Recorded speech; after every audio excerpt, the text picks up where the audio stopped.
Good afternoon, everybody. What is going on? Thank you for being here. We are having some technical difficulties, so we are going to need your help. First, put a 1 in the chat if you can hear me. Somebody, anybody, put a 1 in the chat if you can hear me. Okay, they can hear me. Matt, start talking. Cannot hear you, Matt. All right, so when Matt talks, can you guys hear Matt?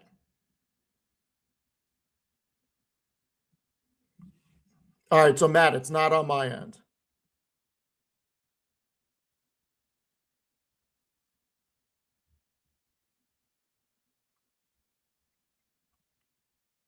All right, everyone. While Matt tries fixing whatever is going on his end, thank you for being here. Yes, it looks like he's frozen too for me also. Thank you for being here, everybody. Really appreciate it. Before we get into it, I got some thoughts about a few things. Do me a favor. Read the disclaimer. We are not financial advisors. We have no idea what your situation is. Sometimes I don't even know what my own situation is. So do your own due diligence. Please take everything you hear with a grain of salt. And please do your own due diligence. Thank you very much. So Matt will be back in a few moments. He is figuring it out on his end. We got an exciting weekend coming up. We got the NCAA coming up. Selection Sunday tomorrow. Very excited about that. And I have a new company that I want to discuss, and I really wanted Maddie's opinion on it. There are several things I am looking at that I think could be interesting. We got a situation obviously exploding overseas. WTI closed on Friday at 97. It's up 50% year to date. Brent pushed 103. Strait of Hormuz, it's a choke point for 20% of the global oil and LNG, and it continues to remain disrupted, and it's causing fears across the market. Maddie will be coming back soon. Oh, Fool's Gold, thank you very much. Really appreciate it. Maybe we should start there while we wait for Matt. So I'm actually a little shocked how many people read this post and responded. I'm thinking about doing a follow-up. Steven. Maddie? Oh, so what did you do? What did you break? I restarted the computer. Or sometimes that's all you need to do. Yeah, it's pretty frustrating. Everything was working, and even in my Logitech thing that I have that kind of monitors the input gain and everything like that, that helps me tweak the sound, even that was registering. So I'm not exactly sure. I went through every possibility. So just hit reset and same settings as before. So I'm just glad we're here. Thank you, everybody from YouTube and Twitch that's watching, and then the people after the hours listening on Spotify and Apple Podcasts and everybody else. Appreciate you all for being here. Yes, absolutely. Absolutely. So Matt, the post that I was debating putting out is gaining a lot of traction. Why were you debating it, Steve? What? Why were you debating it? I don't know. I get weird about that stuff, but right now, this post now has 250,000 views. Understandable. And did you get PBD to respond? So Tommy Lauren, she retweeted it. Who? Tommy Lauren. Who's that? She's like a female conservative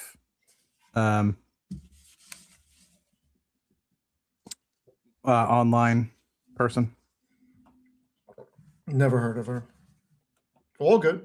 So I'm thinking about coming up with a follow-up to this and going more in depth about all the people that have left and all the corporations that have left California and New York, and going more into this. There's some comments that really rubbed me the wrong way on this, and one of them was potentially more than one. Some people think an estate tax means a tax on people who make more than $750,000 a year. Like, I want to bang my head into a wall. Not necessarily. I want to bang my head. The thing that I don't understand is why do they think that like a city can implement this? This is complete bullshit. No, I can understand if a state wants to implement that's not what this is. That's not what this is. What are you talking about? This is statewide. This is not city. This is statewide. Oh, okay. He's proposing for the state budget to include this. This is not a city thing. That's why there's checks and balances. Fuck that guy.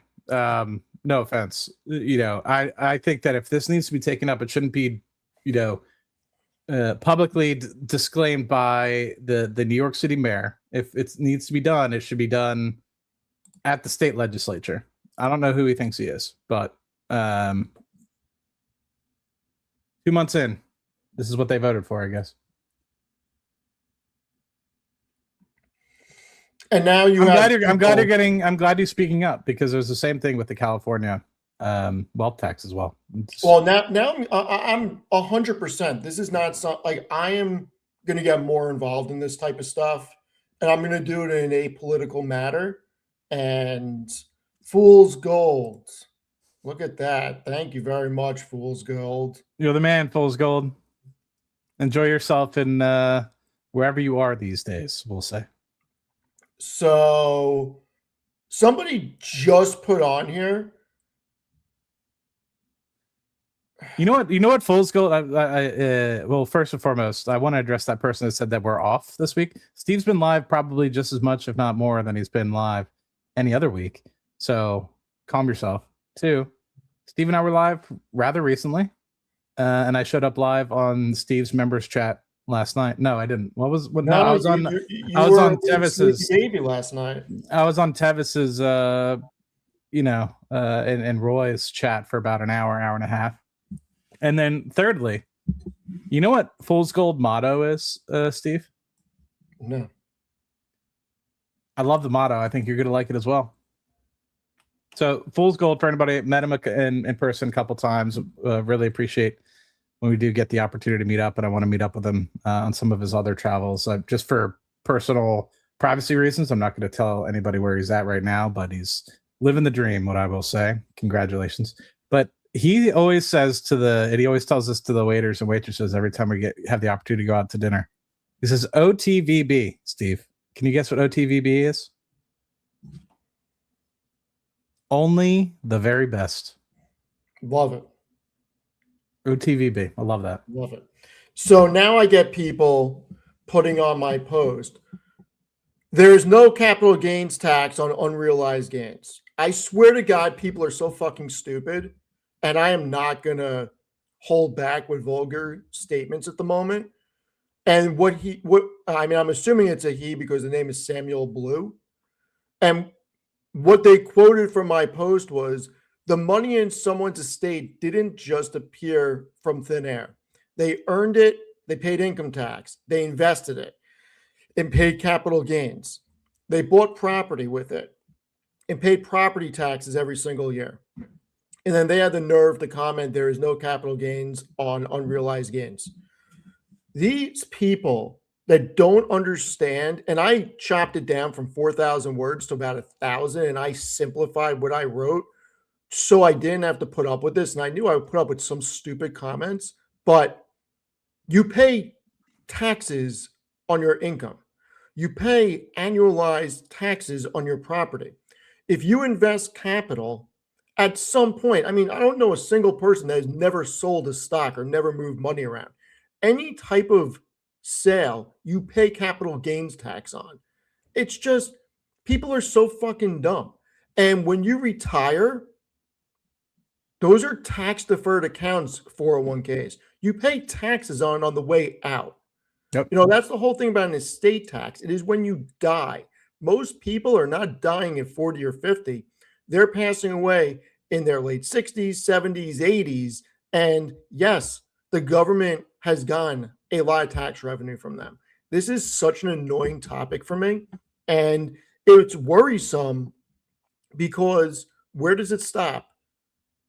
Does this become the narrative of one political party? And does this become a national talking point where this is done on the federal level rather than the state level? And even if you don't live in New York, you should be scared and really pay attention to what's going on, because this has the potential to become a talking point. Estate taxes moving from 7.1 million down to 750,000 is not a tax on the rich. It is a tax on the middle class, and it is not okay. I'm not fighting for the billionaire class, okay? A 7.1 million exemption still captures the billionaire class. But you start going under a million, you go in reality, you go under 2 million, you're going into the middle class. People who have not had No, the 100%. ability to 100%. hire lawyers and hire accountants and figure out estate planning and figure out all the loopholes. These are people that have followed every rule, paid every tax, provided for their families, and want to leave something to their children. It's not okay. I'm so sick of it.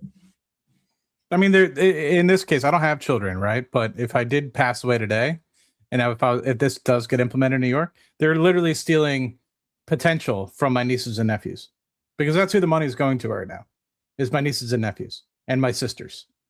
And they're hardworking people. They're teachers, they're nurses, they're computer scientists, in the case of my brother-in-law. So, you know, I'm fortunate enough where my mother, I had the conversation with her, Mom, if I pass, do you want any money? If I were, you know, get hit by a bus or something like that. She's good. She's living the dream. She's retired. Thankfully enough, you know, she has that one rental property that pays a good amount of her monthly expenses. But in the case where I would get hit, they're literally stealing, Steve. You want to know who they're stealing money from in this case? They're going to be stealing it from a 7 and an 8-year-old little girl, two of them, a newborn baby, because my one sister just had a newborn within the last 6 months. So the baby is less than 6 months old. They're stealing money from a 14-year-old kid who's just about to go to trade school or college. He hasn't decided yet. And they're stealing money from an 11-year-old boy who is just about to enter high school, has a whole life to figure out. And that money would be spread amongst all of those people that are very intelligent and likely to build way more. And instead, they want to take that money, Steve, and they want to give it to an inefficient-led government that who knows where it's going to be. And trust me, I'm all for welfare, right? I get it. But I think that the welfare state within this country has been absolutely picked over, scavenged, and abused with corruption. So to me, I would much rather prefer that money goes to the people that I care about, that I know it's likely going to end up in better hands, than, let's just say, all of that money going instead, or half of that money instead, being split down the middle, so they only get half of it, and the other half goes to a government that has no idea what the hell they're doing or how to manage money, period. So, well, I think that's the big thing. This is all capital that's already been taxed in most cases. Not to mention, when you really think about it, the majority of people are not handed a trust fund. The majority of people are not handed a business. And the majority of people worked and saved to put a down payment on a house. All that money that they saved to put a down payment on a house or start a business was already taxed. And then if you're buying a house, that house is taxed every year. You're starting a business, you're paying business taxes every year. Why should that be taxed again? Like, it is, the whole tax system is so ridiculous. Not to mention, everything we purchase is taxed. All it is tax, tax, tax. what is it, 8% in New York? It's over. And then you have so that's a sales tax. Then you have a state income tax. Luckily, State I income don't. tax, city income tax. But Steve, I mean, I probably thinking about it. I mean, the properties that I own, I don't even know. Plus the income tax that I pay. I mean, I'm probably paying, with also the amount of money that I spend just for living as well as just traveling, etc. You have to think when you're traveling, at least in the United States, a third of that is not actually to the airlines. A third of that money is actually likely taxes that is going to the government. So it's actually pretty funny. If you look at an itemized receipt for flights and stuff like that, the plane flight is actually much cheaper. And that's why it's so much cheaper to fly outside of the US, is because if you don't have a USSA, there's so much less taxes. So anyway, that's just a different story for a different day. But it's complete BS. Well, look at the price of gas in California. It's because of taxes. It's not because of oil.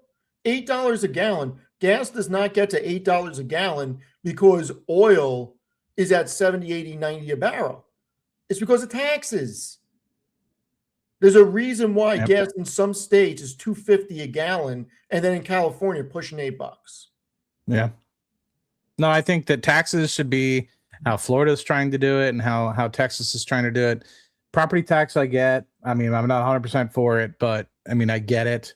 But I think the majority of taxes should be coming from the businesses that generate. And that way you have an incentive for those businesses to continue to generate and go up in value and build, rather than, and I think depreciation of those assets is still appropriate for them to get tax, because if you're investing in the economy, you should be able to get tax breaks associated with it. So I don't know. I've always been against the death tax, and Jesus.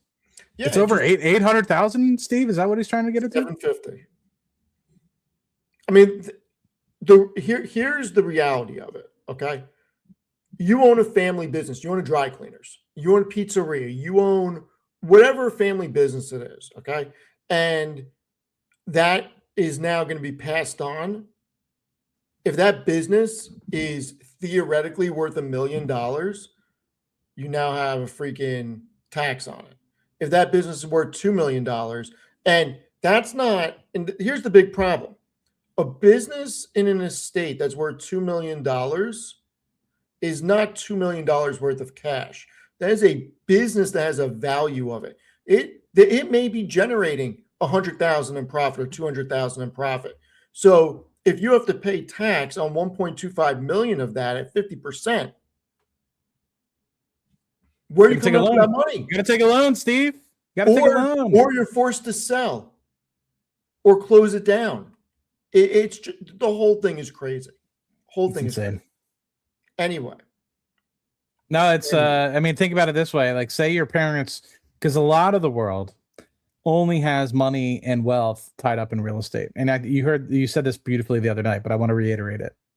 Is that, let's just say the home that your parents were able to buy for less than $500,000 20, 30 years ago, maybe even 40, 50 years ago, depending on, that has appreciated so much. Maybe it's worth now $2 million.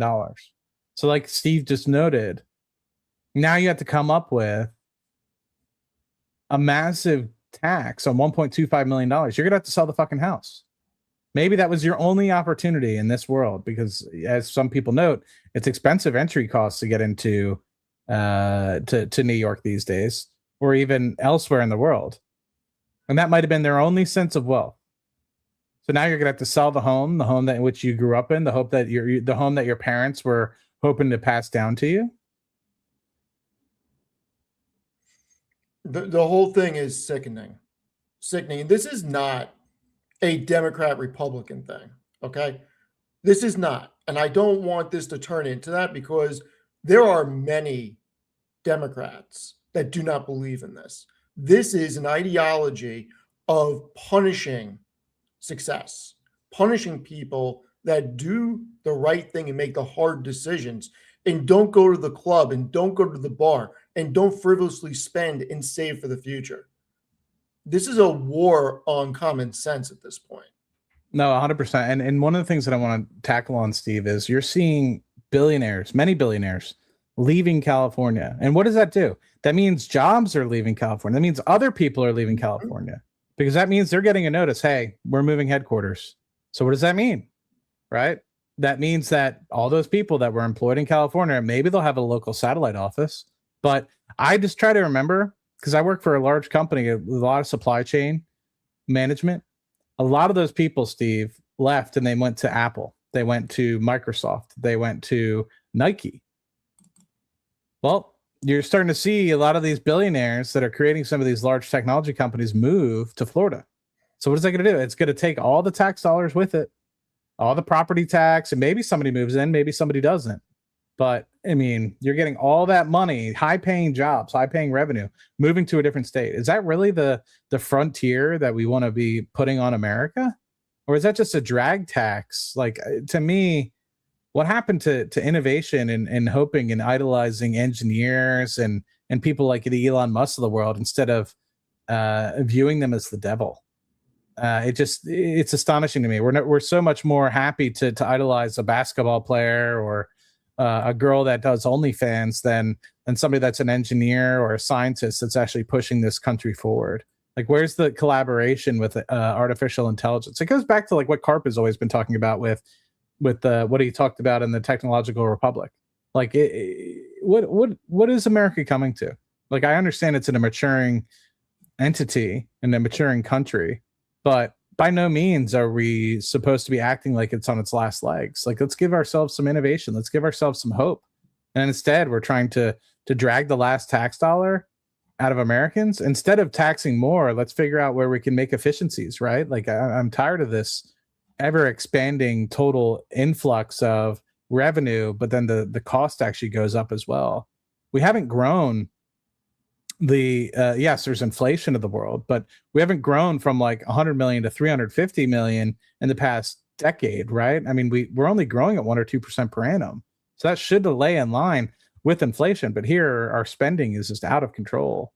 And instead of being more efficient with it and seeing where the leaks are in the system, they're more hyped up about figuring out other ways that they can tax people. And you think it's going to stop at 750,000?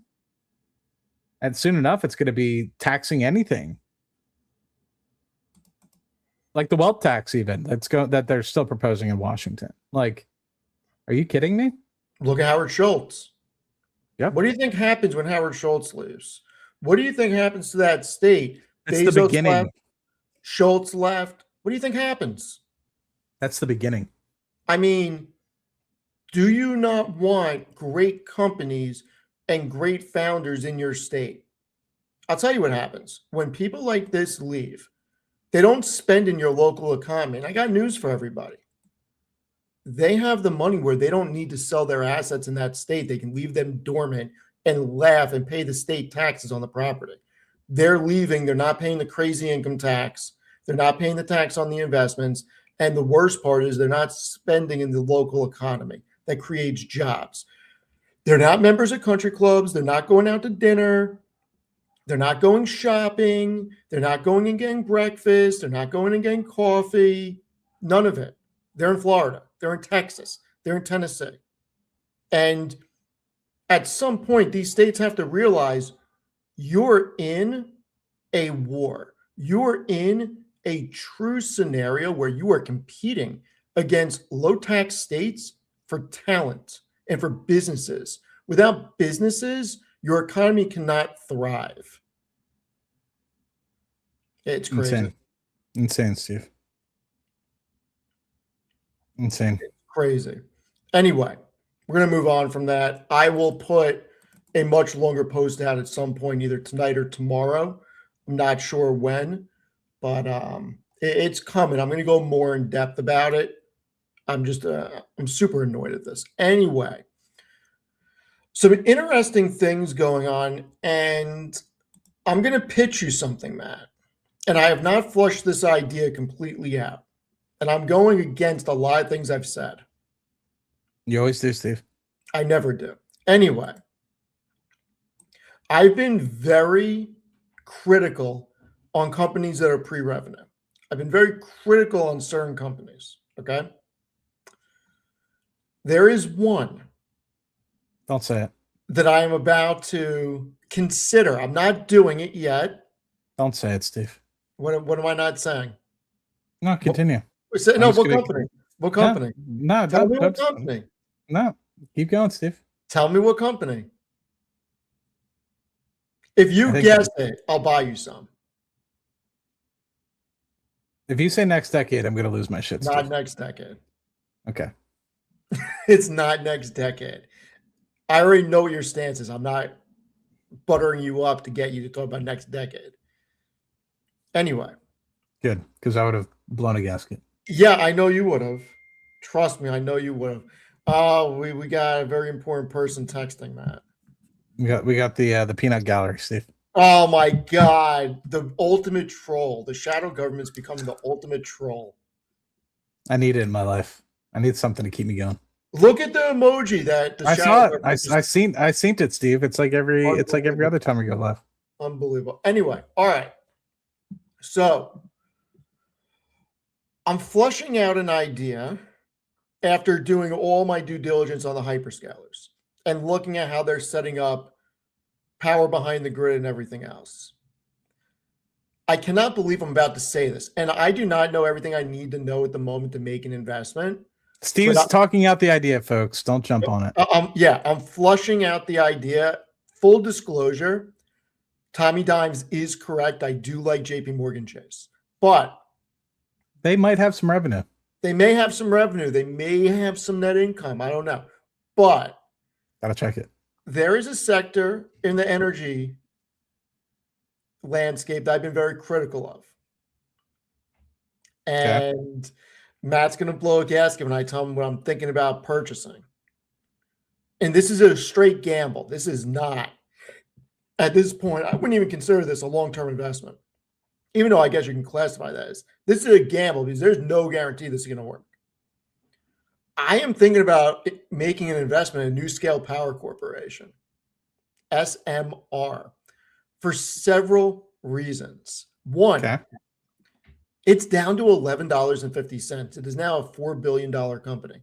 It is so far off the highs that it's come back to, it's not at reality, but it's coming back to reality. Okay. And I started looking into down from what, Steve? Just to forgive everyone, because I don't know. Sure. Let's pull up a nice little charty chart of SMR. And I was thinking about writing an article about this and kind of flushing out my idea on Seeking Alpha. Is it because they're offering you a bonus, Steve? Well, you know, I was figuring out my I can't believe you said that. I was figuring out my thesis, but look at this. It was over 50. So from 4 billion, it's at, would you say $11? So multiply that by 5. Yeah, it went from like freaking to 20 billion. 22 billion down to 4 billion.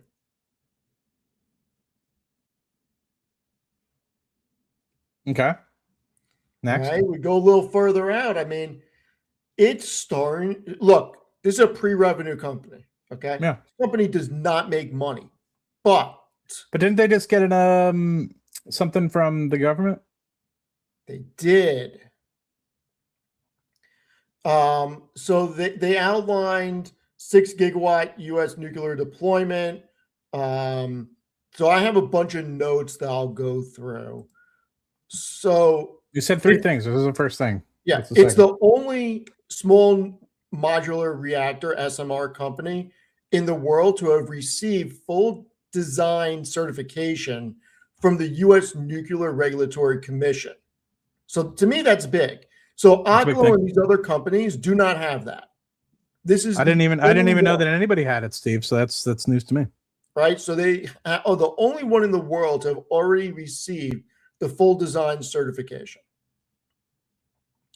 So they're developing SMR technology capable of generating 77 megawatts of electricity per module, scalable up to 924 in a 12 module configuration. So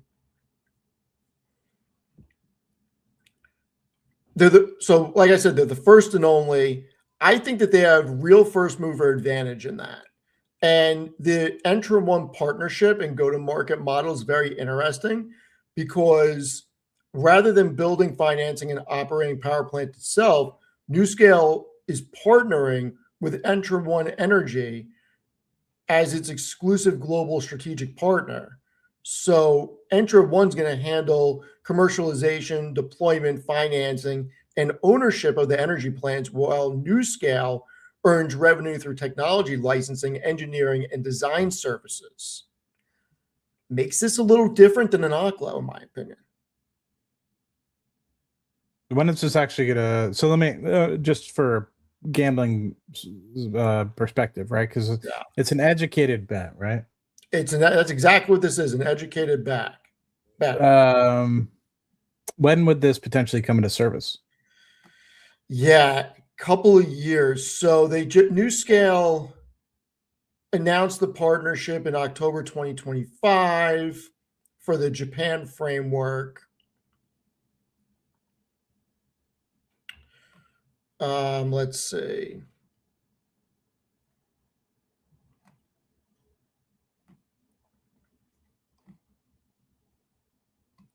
I'm trying to give people the idea, right? Like, I don't want people to be like, "Oh, Steve thinks it's going to go up $1 billion % in a year." So you already read the disclaimer, right? Yeah, phase 1 is now through 2028, which is pre-commercial. Phase 2 is the first module delivery. That's 2029 to 2031. And then 2031 plus is their scaled deployment.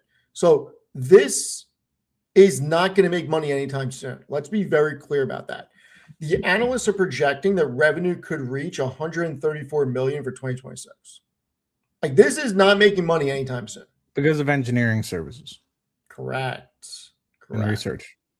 So this is something that you got to be willing to hold for the next several years and hope that nuclear stays on the forefront of energy talks. Like, that could change in 2 years. It could. But at $11, at a $4 billion market cap, may not be a horrible bet to make. I mean, when I look at Oklo's pre-licensing. Carrera's Power is in their early stages for the application. X Energy, GE, Hitachi are both under review. So they are so far ahead of the game, NuScale Power, that if you think that this is a sector that is going to do really well and get really big, NuScale may be the one. And it's down considerably. So it's down considerably. So let's talk about this realistically, right? I'm not trying to poo-poo on your idea.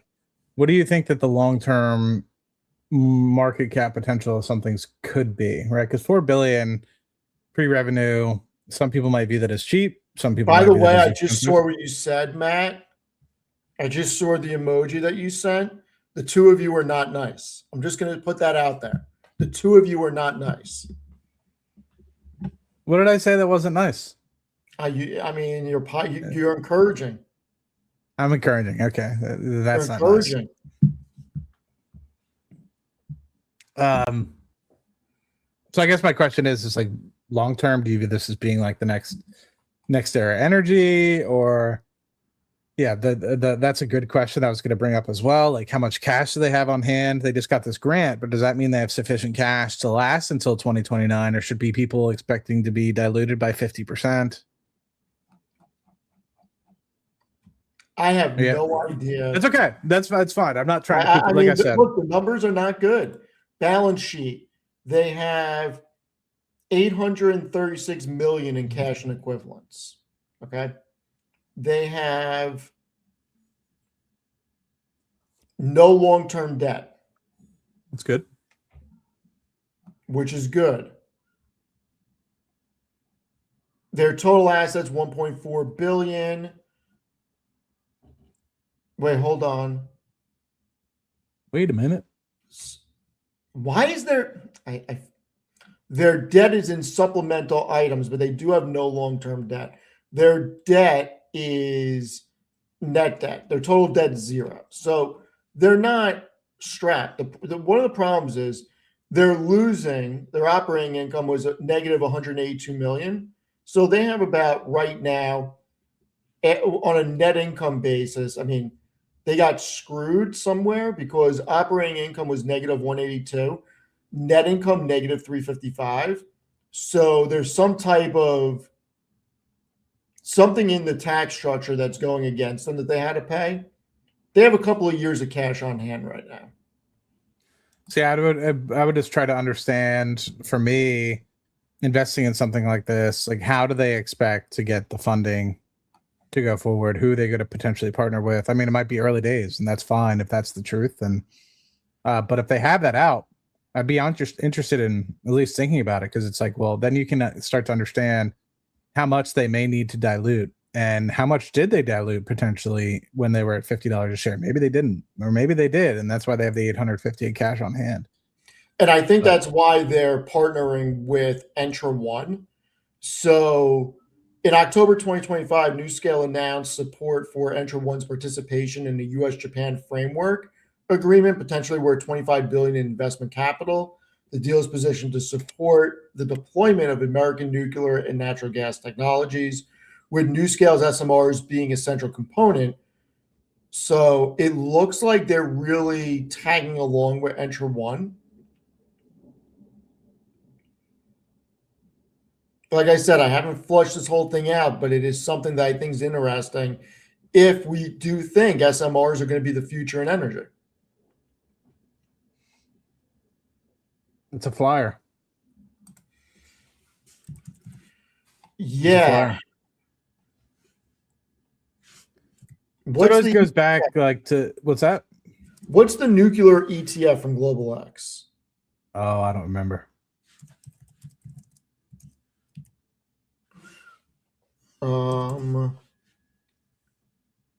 URA is their uranium one. What would you potentially look at investing in Terra Power then, Steve? Because that's a private company that's looking to go public, and that's Bill Gates's. I know nothing about them. Never even heard of them.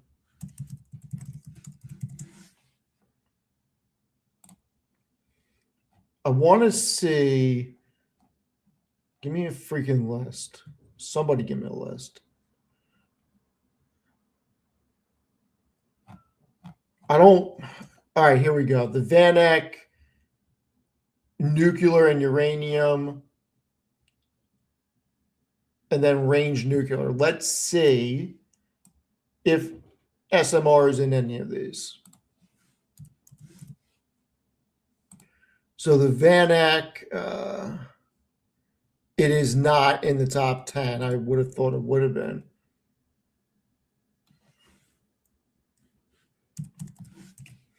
Matt, are you interested in nuclear at all or not? I mean, that's like small modular reactors or just nuclear in general? Any segment of it. I would love to see more nuclear. I think that it was a huge disservice for nuclear to be brought out of the spotlight, but I understand with what happened in the 70s and 80s at 3 Mile Island, as well as Chernobyl, and then again in 2012 with Japan's Fukushima, I can understand why people gave it pause, because it obviously has, beyond specifically the plant effects, it also has local nearby impacts potentially.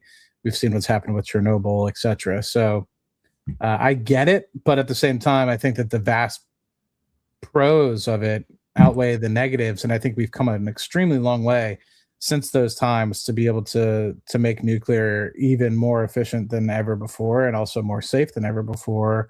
Hence why we're even exploring SMRs. I think that the SMR piece is a difficult problem to get.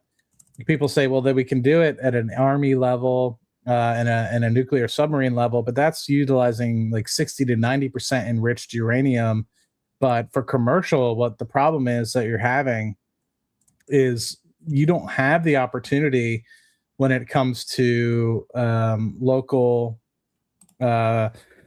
commercial, like something like an SMR, without government approval to be able to utilize that 60 to 90%. So you're using something that might be 2 to 3% enriched uranium, and that's for public safety, for defense reasons. Obviously, you don't want random commercial folks having access to highly radioactive material, because then that can lead on to follow-on impacts. So there needs to be, I think, a little middle ground.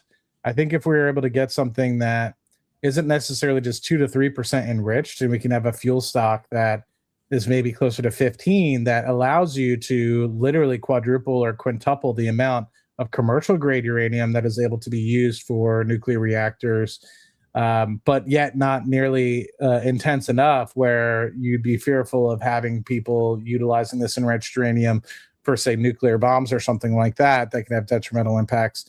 Then I think that that would be a good middle ground that I don't know if that's really been explored as of yet. Maybe it is. I'm just so unfamiliar with the topic.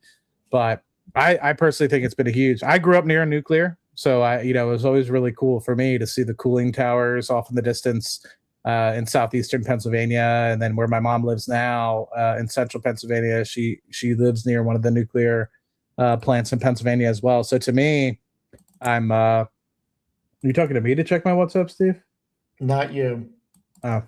So I don't know. For me, I think we did a huge disservice in Europe, especially. It's one of the actually admirable things that I respect about the French is that they are huge into nuclear power.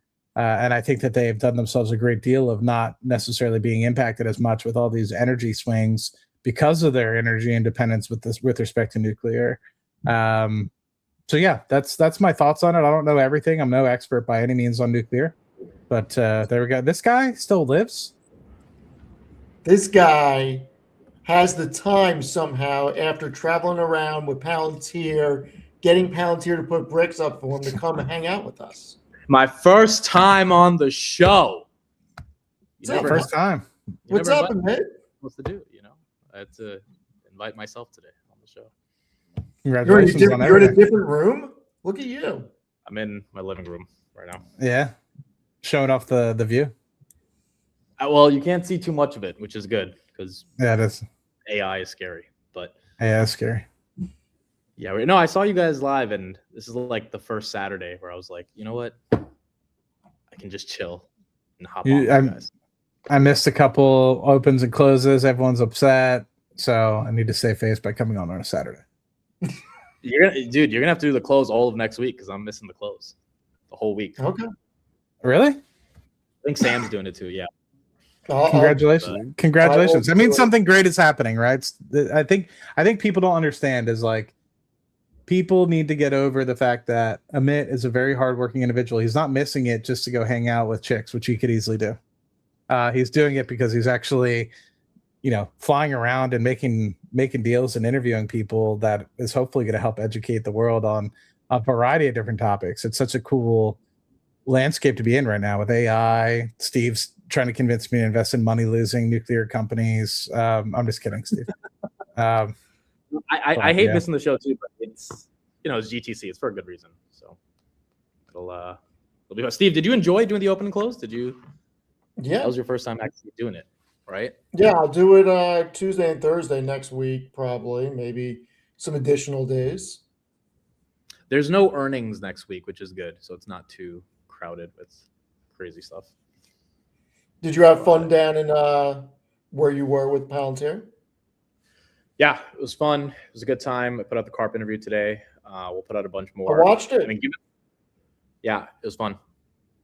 It was given all the software re-ratings that's happening, I think that talking to the customers once again, and we have a customer with us all the time with Matt Money here, but it's nice to talk to different people and have them remind you how important Palantir is. And yeah. I think the reason Adobe, Salesforce, ServiceNow are not getting the bid is because once again, you don't have customers saying that this thing 10x'd my ROI, and it was like looking into the matrix when I finally figured out the ontology. Like when you hear that type of stuff, you remember why the market cares so much about Palantir. We were cold because it was outside. Unfortunately, it started snowing, but I saw that. Yeah. I haven't seen the whole interview yet. I've just seen the small clips. I need to watch the whole thing. I was at the cigar shop and then I ran home to hang out with Uncle Steven. So, do you have cigar lounges in Houston? Yeah. Okay. Next time I'm there, we got to do it. Yeah. So what do you think of Steve's nuclear deal? Yeah, I was listening to a little bit of it. So what's going on? Like, you're thinking of investing in a nuclear company, Steve? I'm thinking about making a gamble. Okay, I wouldn't even consider this an investment, like a straight gamble. Okay. If nuclear from small modular reactors is going to be the future or part of the energy mix in the future. Right now, we're seeing a re-rating on these companies, which I love. NuScale is down from about 54 down to 1150, and they're the only one that is already licensed. So when I look at You're talking about SMR? NuScale Power. Okay. So they've already been certified by the United States government. So the exact credential they have is that they are the only small modular reactor company in the world, not the US, but the world, to have received full design certification from the US Nuclear Regulatory Commission. So they are so far ahead of Oklo and everybody else that if this technology works out, this could be the one to really consider. And I think they're going to have a first mover advantage if they do. It looks like we're going to need this technology. It looks like data centers are not slowing down anytime soon, and we're going to need this in areas with data centers. They have a partnership with Entra One, and there's a couple of deals right now. There's a $25 billion US-Japan framework. There's the Romania RoPower project. There's the AI and data center demand. So there's a few in the works. There's a couple I can't pronounce, but I'm starting to warm up to this. I think it's more because of how much it's come down that I wouldn't mind taking a flyer on this. Now, I do think you have to hold it till 2030 to 2032. This isn't something that's a 6-month investment. Okay, but what inspired you to get into? I mean, like, this feels kind of random. It's very random. Yeah, it's like, how did this even come across your radar? Because I started thinking about what happens when you can't build pipelines where you need to build them. And I started thinking about how you get power places. And I think SMR is going to be a good play in the future of how you get power places with these small reactors. And it goes against what I've been saying. And I don't want to invest in unprofitable companies. But with how cheap this is, and if it goes lower, this may become something I just lock money up and forget about it for 5 to 10 years and see what happens.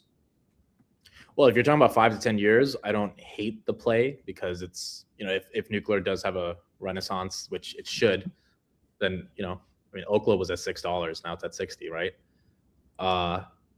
But I mean, again, what if they're just not the winner in this whole space? They absolutely could fail. There's no question about it. That's why it's a gamble, like a straight gamble. From an investment standpoint, Reddit's the one I'm really looking at right now. This is a straight gamble.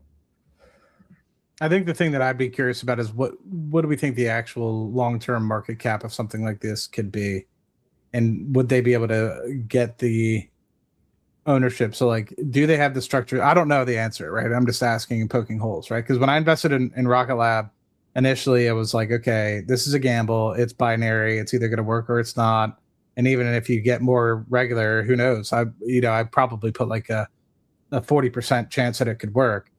This likely is eventually going to happen, but it's been something that's been explored since the 70s. These small modular reactors. I mean, nuclear obviously has been around for longer than that, but these small modular reactors have been something that people have been talking about for literally decades. Why is this time different? And if it is, then what's the potential market cap of that, and what dilution would you be expecting? And that's where I'd be like, okay, is it even worth?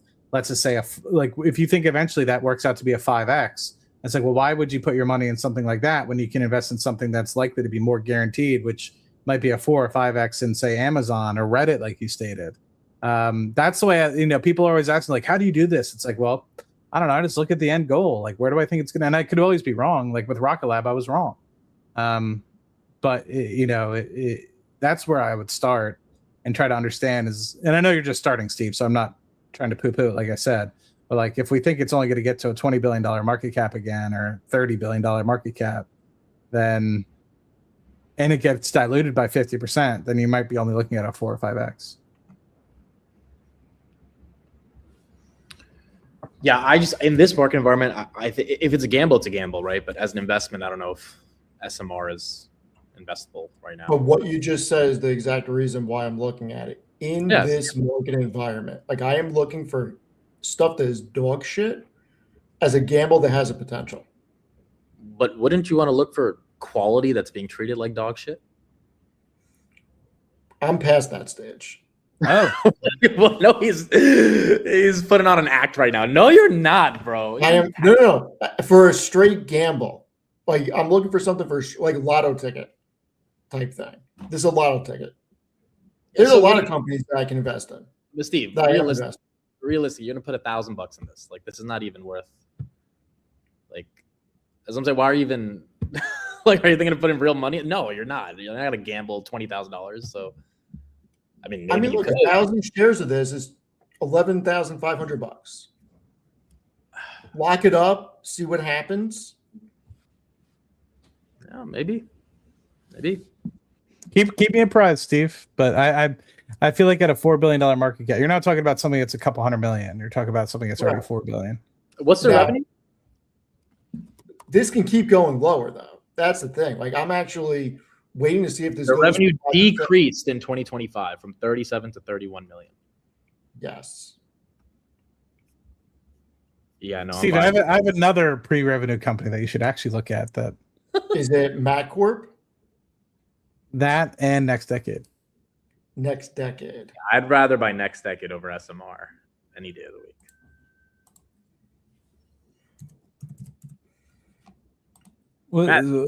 Yeah, what's going on? VG is fucking. It's working.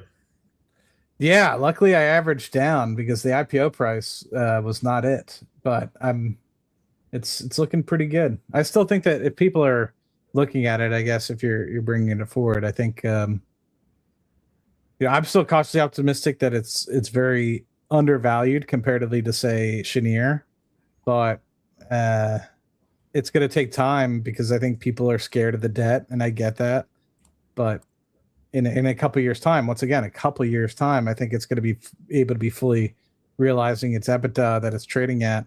So if anybody's looking at it from like, is it going to go up? Is it going to go down from here? Should I buy now?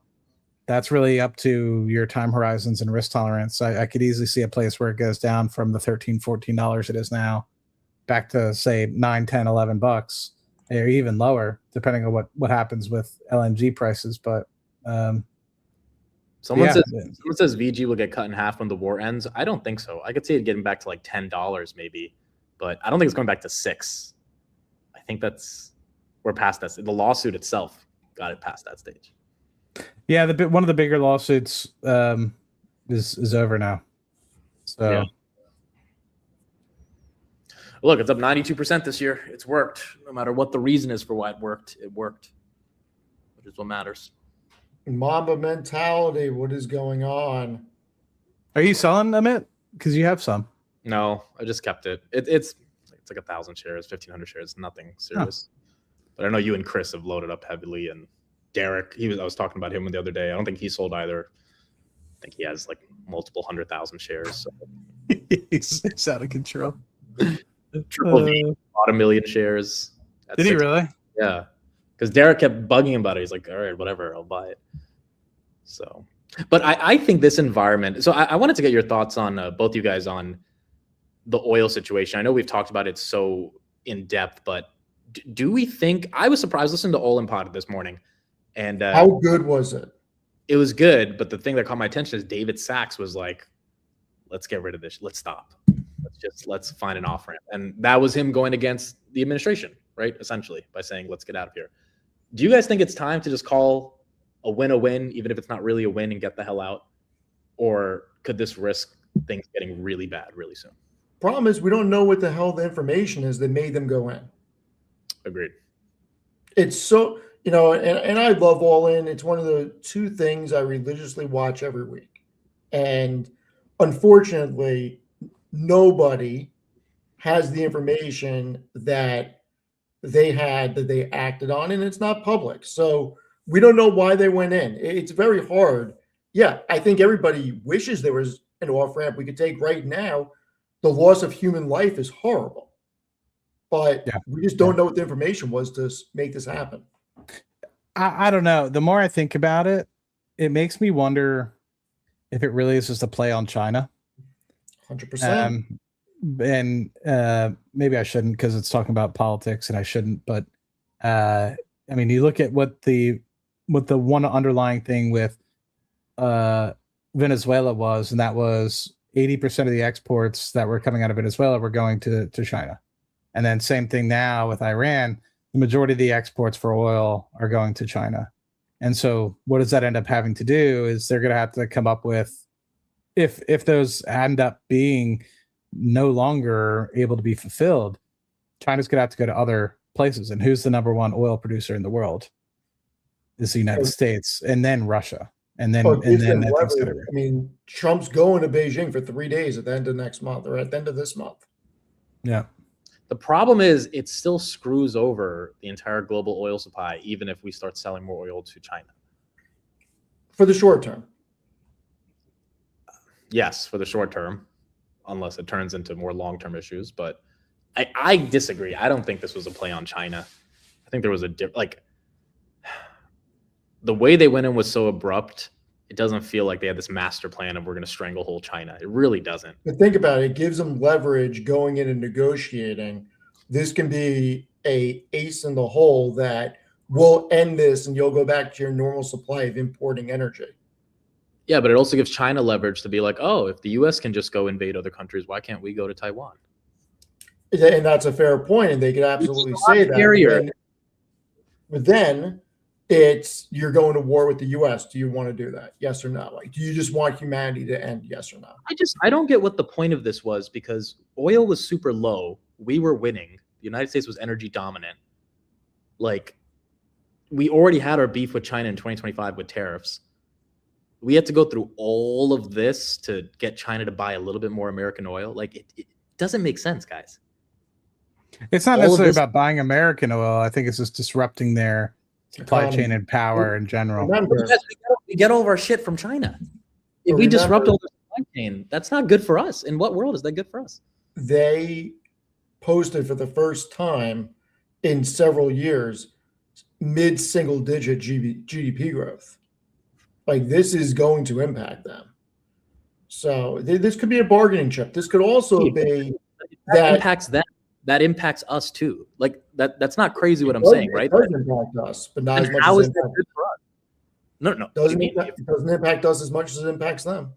No, but if it impacts them, it is going to inevitably hurt us. If we are getting our semiconductor raw materials in the supply chain from China, which is the biggest output right now of GDP for the United States, all this Capex, if there's a hiccup there, that's not good for anybody. Didn't say it was good for everybody, but it puts more stress on them short term, which brings them to the table on other things. The other side is we don't know if Iran got close to a nuke or if they had a nuke. We have no idea. We don't have the information. That I feel like is a more legit reason. Like, it's hard to believe that they went to these lengths over something that wasn't nuclear capability. Yeah, look, if there's intel, I buy that argument way more than the China argument that, like, Iran getting a nuke was very likely, and maybe there's intel we just don't know as private citizens that Trump knew about. But the China thing, it just feels so off to me because we are still so intertwined with their economy. Screwing them over is not necessarily going to make things better for us anytime soon.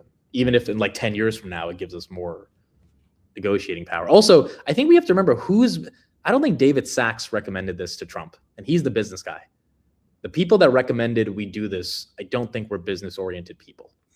I think David Sachs would have said for 40 years. If you go back to the early 80s, he has been discussing Iran since then. So this has always been a topic at the top of his mind. I agree. I still think it was very random that he just decides to go through. Like, I think if he consulted with Sachs the day before, tell me Sachs is not going to say, let's not do that. Oh, he's probably saying that. So that's my point. I I don't think this was the way you guys are saying there's a business angle to strategic alliances and game theory. I'm like, no, I think You don't think Chamath is right or has any sense of that, though? I mean, Chamath laid it out pretty well on All In this week. The All-In guys, look, I love Brad, I love Chamath, but they are also heavily loyal to the Trump administration. Brad's initiative is literally called Trump Accounts. Chamath wants to keep a good relationship. Their analysis of the situation was, I think it'll be short-lived.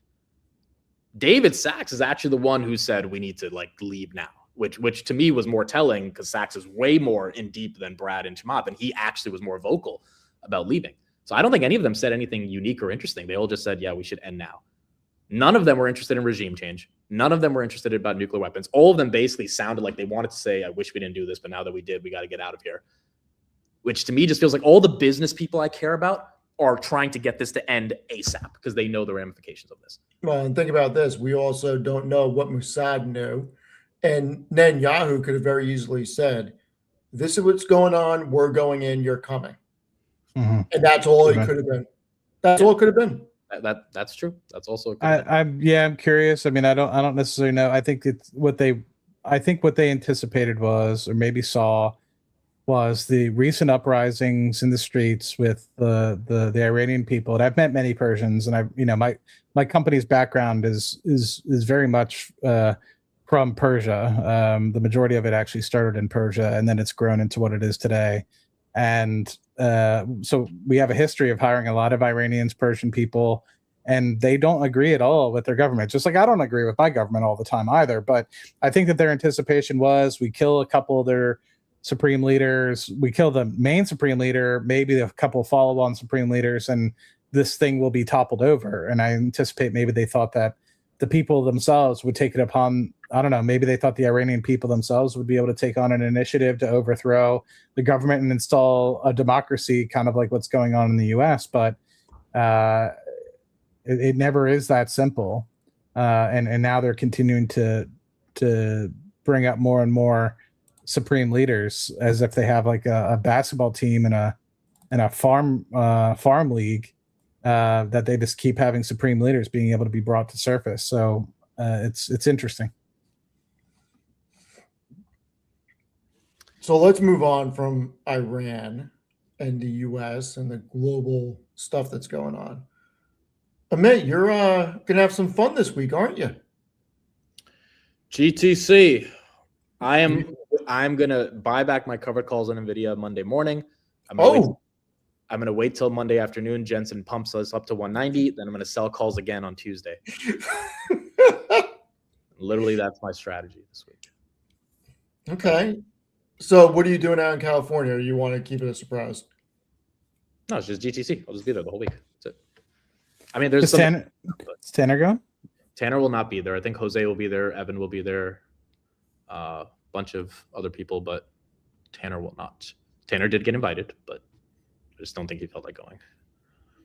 Understandable. You know why? I know why he's not going. Do you want to know why? Sleep score. You know what? You're right. Now, does this look like a person? Hold on. Does this look like a person that can afford to go to GTC for a week, sir? Does it? Captain Sleep Score. Okay. I thought he actually did the show with that, to be honest. There's a star in the bottom right, so it's Gemini.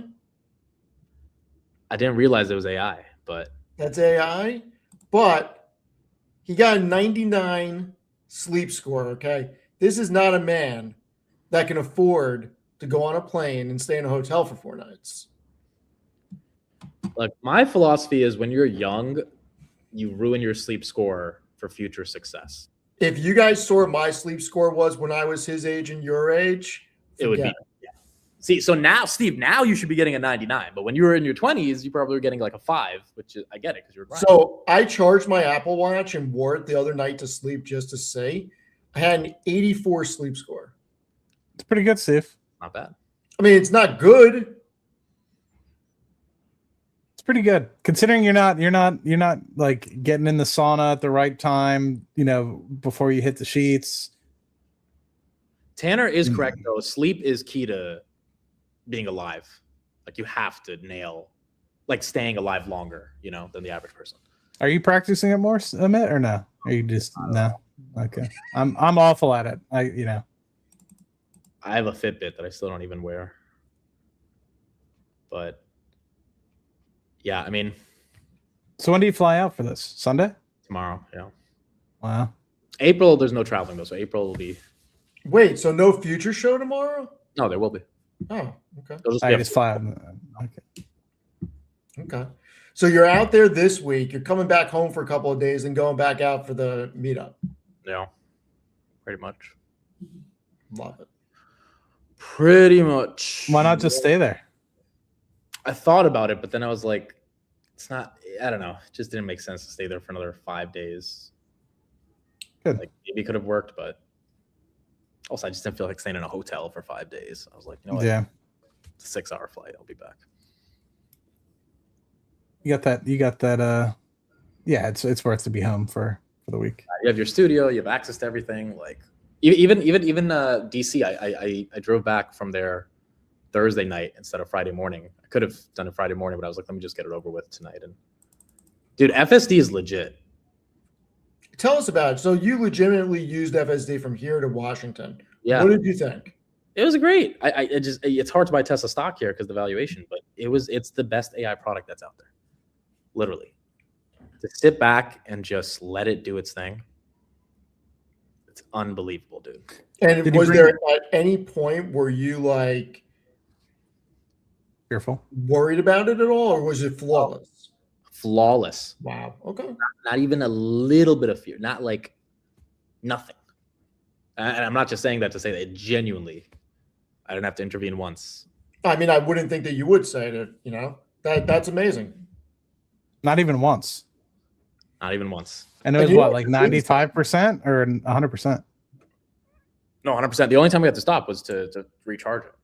Wow. Like I was surprised by how freaking good it was.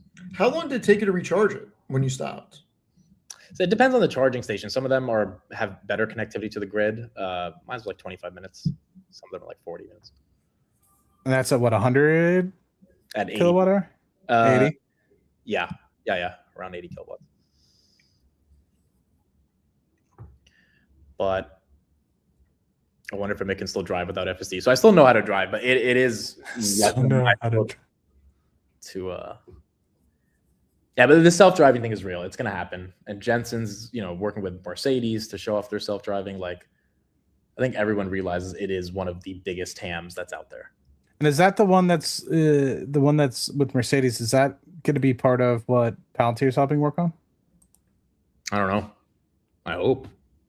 My initial thought when they displayed that at what is it? What is it? It's not ECS. What is whatever that conference was?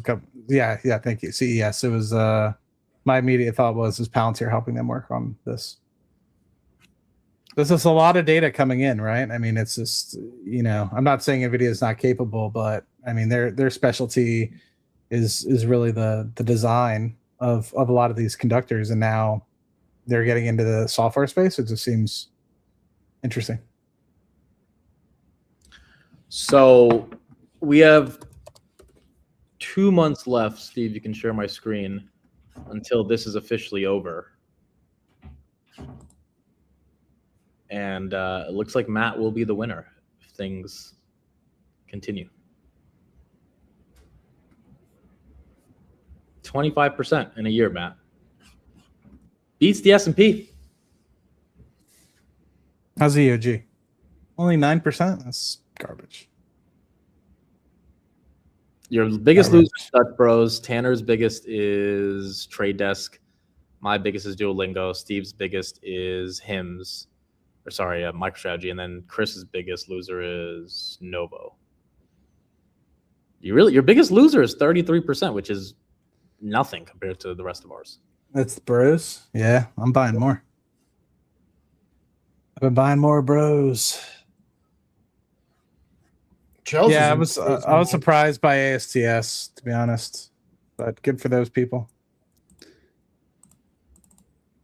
Yeah, I mean, and the SpaceX IPO in June should only help the space names, I would imagine. Is it definitely IPOing in June? Yeah, they got to get this puppy out the door now. They're not going to have this opportunity again. Has their S1 came out yet? No, it should be coming out towards the end of the month, is what I heard.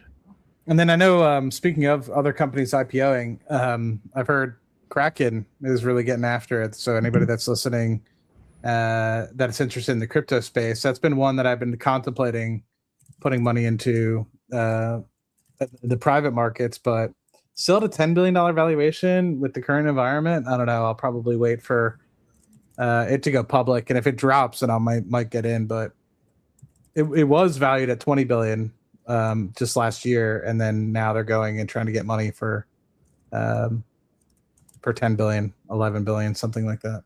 So it dropped by 50% because of the current environment in crypto. Yeah, I feel like all the crypto names. I mean, Robinhood didn't have the best February metrics. Like, I don't know, if crypto keeps not doing well, these could get to really juicy prices, all these crypto-related assets by the end of the year. I bought more BMNR Well, on Friday? last week. That's Steve. Under 20, I think like 1850 or 1950, something like that. Steve's the myth, the legend. I mean, look, it's either going to zero or it's not. So do we get legislation signed? I think we do. If we do, I think it'll be good. If we don't, I made a very bad play. Who knows? Yeah. Do we think, now that we lost 670 on the S&P, do we think we're headed back down to the 650s? We need a... So next week's very important. What the Fed says, let's see how hawkish they sound. And let's see the Fed's on Wednesday. Yeah, I forgot as well. Good reminder. Let's see what alarm bells they sound. Let's see how hawkish they sound. And if oil is still over 90 at that Fed meeting, expect them to start making the, I guess the way that I will phrase it is, expect them to talk about how inflation is going to increase input costs, transportation costs, and cause inflation to go up and remain sticky. And cutting is something that will have to be a decision in the future. And it no longer looks like 2 cuts this year. Get ready for that. I would I'd be surprised if they take that approach, because that's very contradictory to when everything looks to be going in the right direction. They always say, we have to wait for the data. We have to wait for the data. We have to wait for the data. So if they do bring in the war and they bring in current oil prices, that happened all at the end of the month. So very unlikely that it would be able to be included to a large extent for the entirety of the month. So if they bring that forward and it's not present in the data, that's kind of some BS. So no, but what I'm talking about is Powell's speech. Yeah. Not what decision they make. His speech, I think, is going to be hawkish, and he's going to cite a lot of this. More uncertainty, blah, blah, blah, et cetera, et cetera. And don't forget, now you have another wrinkle. Meta is expected to lay off 20% of its staff. This comes after Block laying off 40%. More and more companies are going to lay people off because of AI. So I'm telling you, my opinion, the Fed does not have the wherewithal to play this game about, oil prices we can't cut. You need to cut. Don't worry about what CPI is. You need to cut because layoffs are just going to get worse. Do we think Meta's actually doing 20% cuts? Because if they are, that's not a small. They have 70,000 people, right? They're. I think that they are, because Zuckerberg 3 quarters ago said at some point in the next 12 to 24 months, all of our entry-level to mid-level engineers will be replaced by AI. He's been saying this for 3 quarters. So to think that they're not going to do it if they're in a position to, I mean. 15,000 people, man. And what happens to all these people that got computer science degrees that their whole future was coding? What happens to all these people? These layoffs are not. Oh, did you guys see what New York is doing outside of the tax stuff? Did I tell you guys this? What? Oh my God. Hold on. I should find it on Instagram so I can show it. New York wants to ban AI from giving professional advice in Medicare, law, dentistry, nursing, psychology, social work, engineering, and more.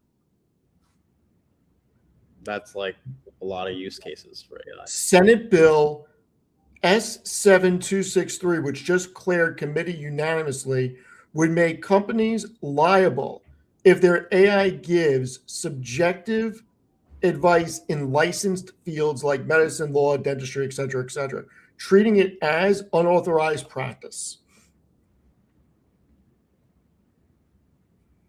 Yeah, I mean, a lot of that stuff is actually going to hamper businesses that want to use AI.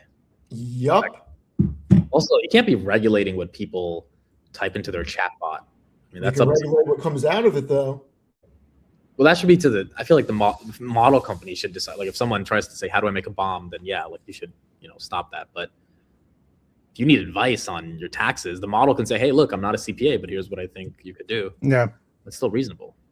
I think it's reasonable.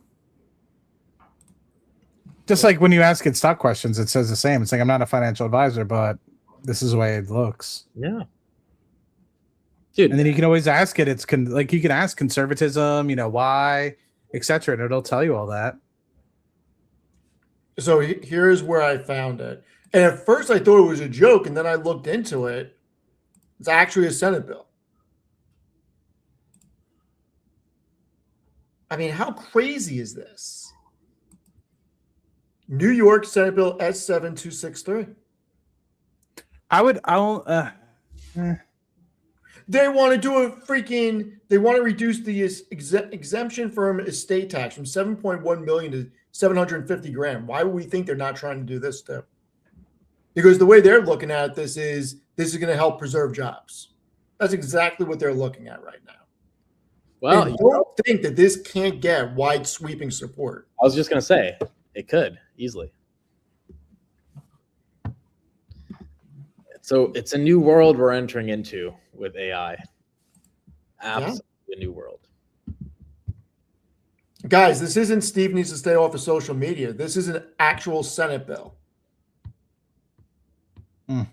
This means Steve needs to get out of New York is what it means. But you're never leaving, though. You love New York too much. We know Steven. This is the irony of all this complaining you're doing. It's like you're not going to leave because you love it. We need to convince the shadow government to leave. Oh, now it's the shadow government. Even if she wanted to leave, you wouldn't want to leave. Bullshit. If she wanted to go to California, you would not want to leave. Listen, we're not going to California. I can tell you that. Where do you go?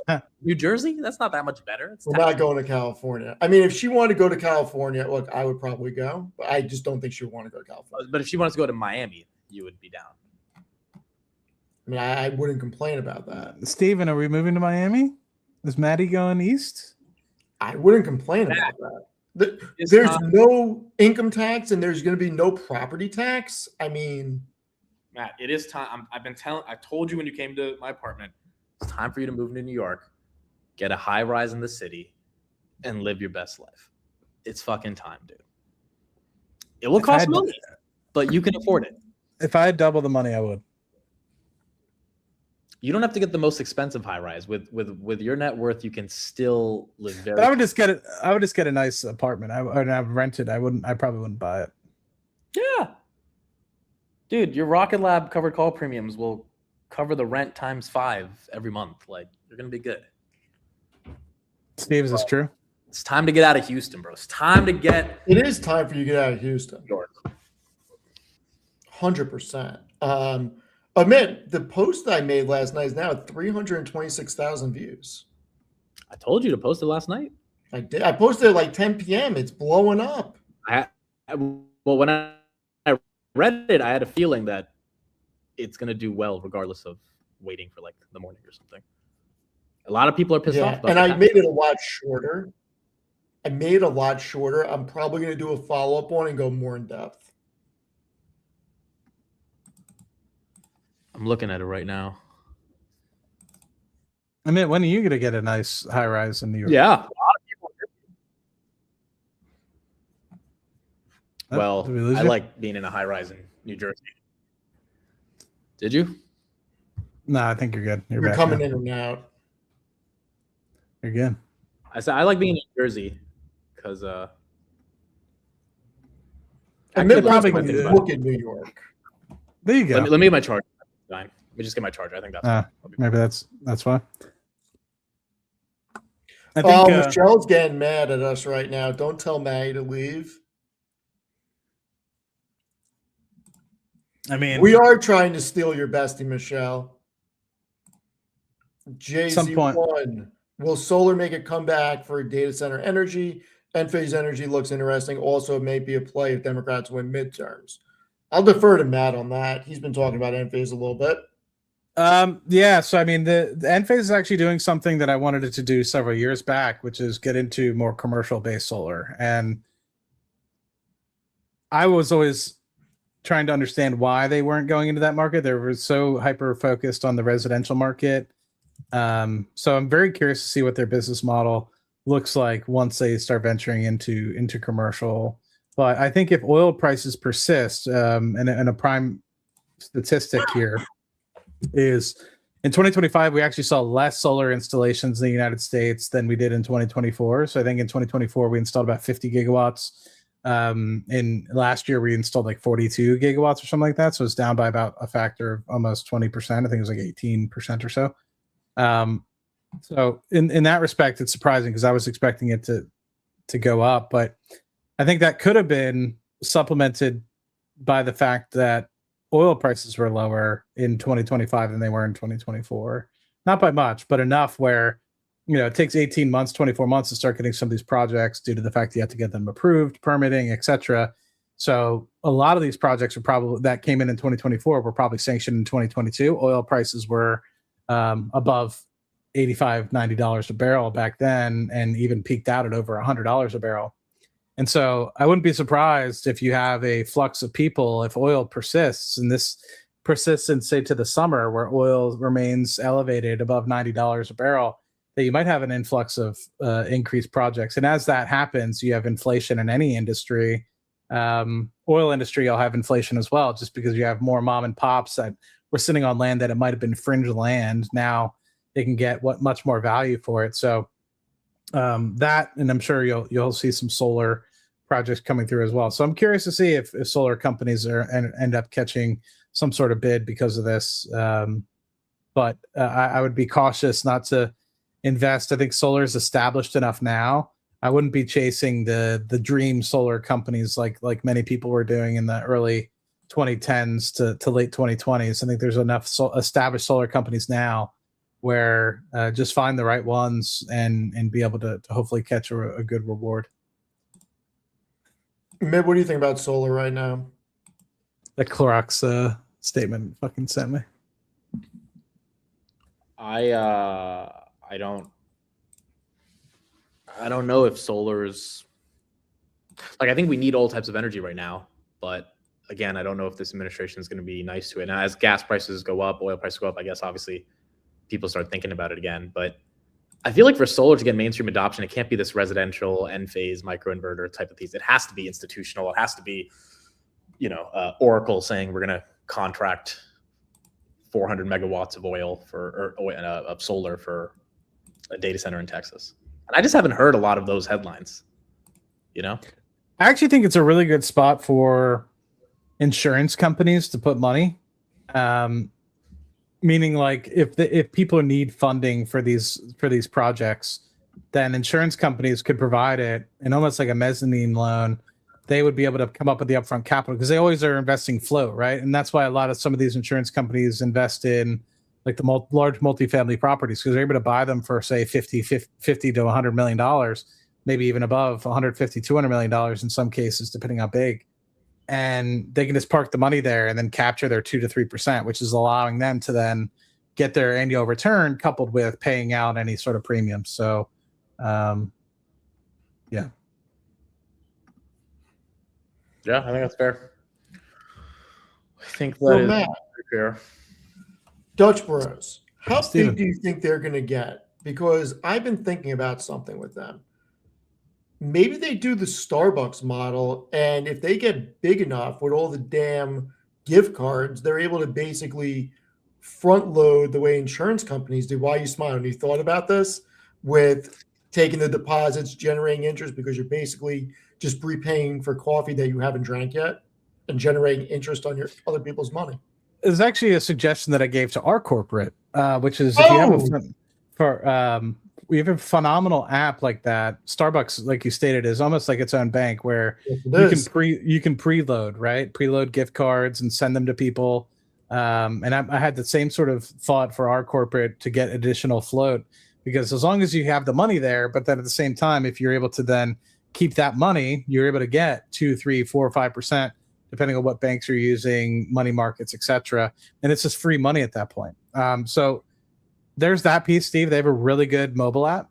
I think it's like up to 75 or 80% utilization for all customers or something like that.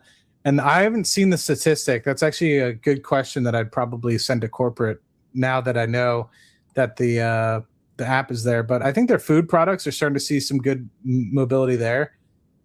How big do I think it'll be? I think it'll be a $30 billion company. And the reason being is they get, just like Starbucks, 2 million annualized unit volume.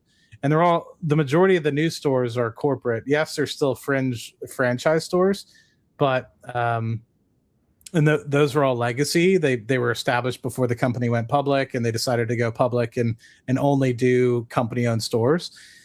But you start thinking about it, eventually they're going to get to a place where there are 4,000 or 5,000 stores, and they're likely to enter into Canada. They're likely to enter into Mexico, and many other areas. In fact, they're getting pretty big in Brownsville, which is right across the corner. So eventually they're going to venture into Mexico as well. And they're just in Oregon and Washington, just across the coast or just across the border from Vancouver. And they're moving into the East Coast at this point. So they're in Florida, South Carolina, North Carolina. Before, when we were talking about this, they hadn't even entered Oklahoma yet, and in Tennessee. And now they're starting to enter very much so into the Midwest and the East Coast now. So lots of opportunity going forward. And they have a tailwind associated with that, because on the East Coast, there's not as much minimum wage regulations as there is on the West Coast.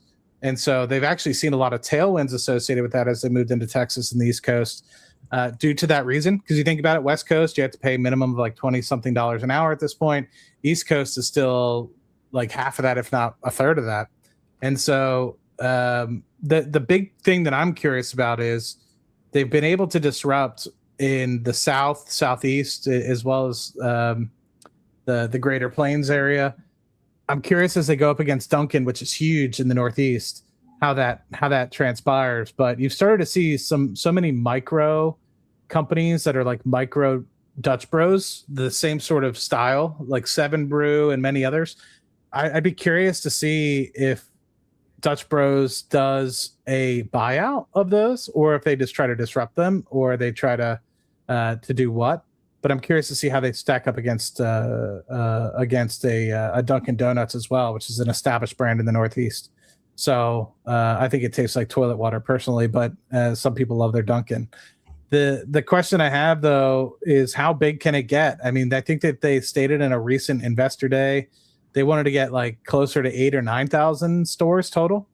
So if you think about 8 or 9, $2 million annual unit volume, if they're able to keep that, then you're talking about $16 to $20 billion worth of revenue.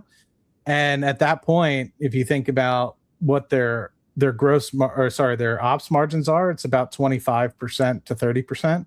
So if you let's just say $20 billion to make it easy, 30%, that's about $6 billion in terms of total ops profit, and then you have to pay SG&A and stuff out of that. But they're probably going to walk away with less than $1 billion worth of that. So you're talking about potential income of about $5 billion. What multiple would you put on that? And so I think you could see a place where, in long term, right, this is something that you're talking about 2040 and beyond, right? But they're going to have 4,000 stores, I think, by 2035, or maybe even sooner than that. So in that respect, put an $8 billion revenue target on the company, and then do the same sort of exercise, 1.6 billion to 2.4 billion in terms of ops profit, and then take out SG&A, and you're talking about a couple $1 billion worth of potential income, put a multiple on that. And so if you're growing at the 30% rate, which they are, I don't know. I mean, you're jumping around different time scales here, but I think less than $10 billion market cap is not that expensive. If you look at it on a price to EBITDA right now, I think they're going to close this year at over 305, or maybe that was this.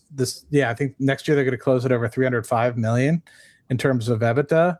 Put a multiple on that, and you're growing at 30%. The price to EBITDA is over or just under 30 or just over 30 or somewhere around there.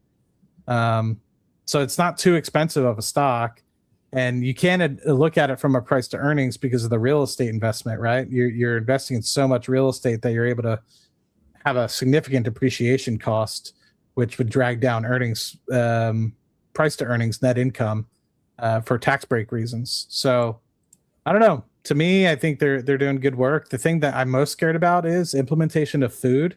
So the food that I've had so far is very good, very good. But the problem is will it slow down enough where it's not worth it? So the lines are already long enough at Dutch Bros. Anybody that you know that is a fan of Dutch Brothers will tell you there's always massive lines. Will the food exacerbate that issue? And if that's the case, then people might say, it takes too long, I'm just going to skip. So I don't know if it'll end up having a separate approach. I don't know that. And I've never been to a Dutch Bros, but just going off of Starbucks, I don't know people that go to Starbucks for food, but people do go to Dunkin' Donuts for food. I just don't know. Not going to Dutch Bros, I don't know what their food is like. I think it's going to be hard to compete with Dunkin' Donuts for food. Their coffee sucks, though, by the way. Yeah, Dunkin' Donuts coffee is not bueno. Amit, look at what the Donald just put on Truth. Just now? This is an hour About ago. an hour ago. Yeah. The U.S. will coordinate with these countries so that everything goes quickly. Yeah, I mean, look, they know that they got to keep the Strait open. So hopefully this just doesn't go the wrong direction. See what happens. Oil futures in the websites that track it in the weekend are up 6%.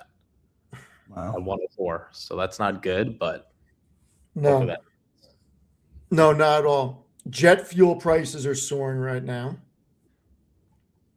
Yeah, it's not good. See, Dunkin' Donuts is the best. Dunkin' Donuts. So, Amit, what are you looking at these days? by the way. What'd you say? Dunkin'? Coffee's not that bad in Dunkin' Donuts. Like, it's probably not as good as other places, but there's a reason it dominates the East Coast. I mean, it's better than the instant coffee you drink. Yes, 100%. 100%. Are we talking about just like the actual like coffee? Yeah. We're Coffee talking about itself. like, Yeah. I don't know if I've ever had like the coffee. I should try it. You ever had Dunkin' coffee? Well, I've had like the mixed coffee drinks, and I've never been a fan of those. Mm. Yeah, I'm not a big leche guy. Sorry. I was saying in terms of what I'm looking at, I think it's like keeping it simple with the Mag 7, Amazon. I was surprised to see Meta down 4%. I woke up at like 12 o'clock. I had no idea why it was down, but Meta, Nvidia. You know, I'm tempted along with everybody to look at these really small micro cap names and buy into them, but I'm also just like, dude, I don't want that stress. Not in this environment. So Any particular micro cap? no, I mean, I've just been seeing on Twitter all the photonics names that were like $1 billion, now they're $7 billion. It's like these supply chain names. Obviously, the memory names are still getting a lot of love. I don't know. It's a lot of stress to kind of, because once you get into that name, you have to defend it, and then they have dilution, then they have ATMs, then they have this, then they have that. It's like, can you really defend a thesis around a company that's just a part of a larger thing, which, quite frankly, probably doesn't really have a moat? But, you know, you're trading in and out of it versus like actually go long on it. It's tough. I think a lot of people are thinking that they can go long when in reality it's more of a trade for all these different smaller names that are out there. So I don't know, dude. It's a weird environment right now. Obviously, the biggest winners of last year have all been getting hit pretty hard. So I feel like you got to find what you love, and then, in my opinion, I think you got to sell the damn covered call on this thing because everything just stays in a range. If it breaks out, it breaks out. But for now, it stays in a range. Are you actually buying back your calls on Nvidia? Yeah, they'll be worth like 2 cents on Monday. What do you have open right now? 185s. 185 is what date? Monday, expiring Monday. Oh, I thought you had long dated for some No. I've been doing it. I bought those back a long time ago, back in November when Nvidia crashed to 170. Gotcha. Oh, yes. And so now it's Damn, literally 185s, bro. You're living on the edge, man. and I thought it was gonna get called away on Friday. I would have to do some creative rolling because it was at 184.70 when I woke up, and then I fell back asleep. I woke up it's 180. I'm like, okay, I don't gotta worry about it. My guy trying to get that premium. Dude, it's good premium too. He's trying to find that real estate deal he can put money into.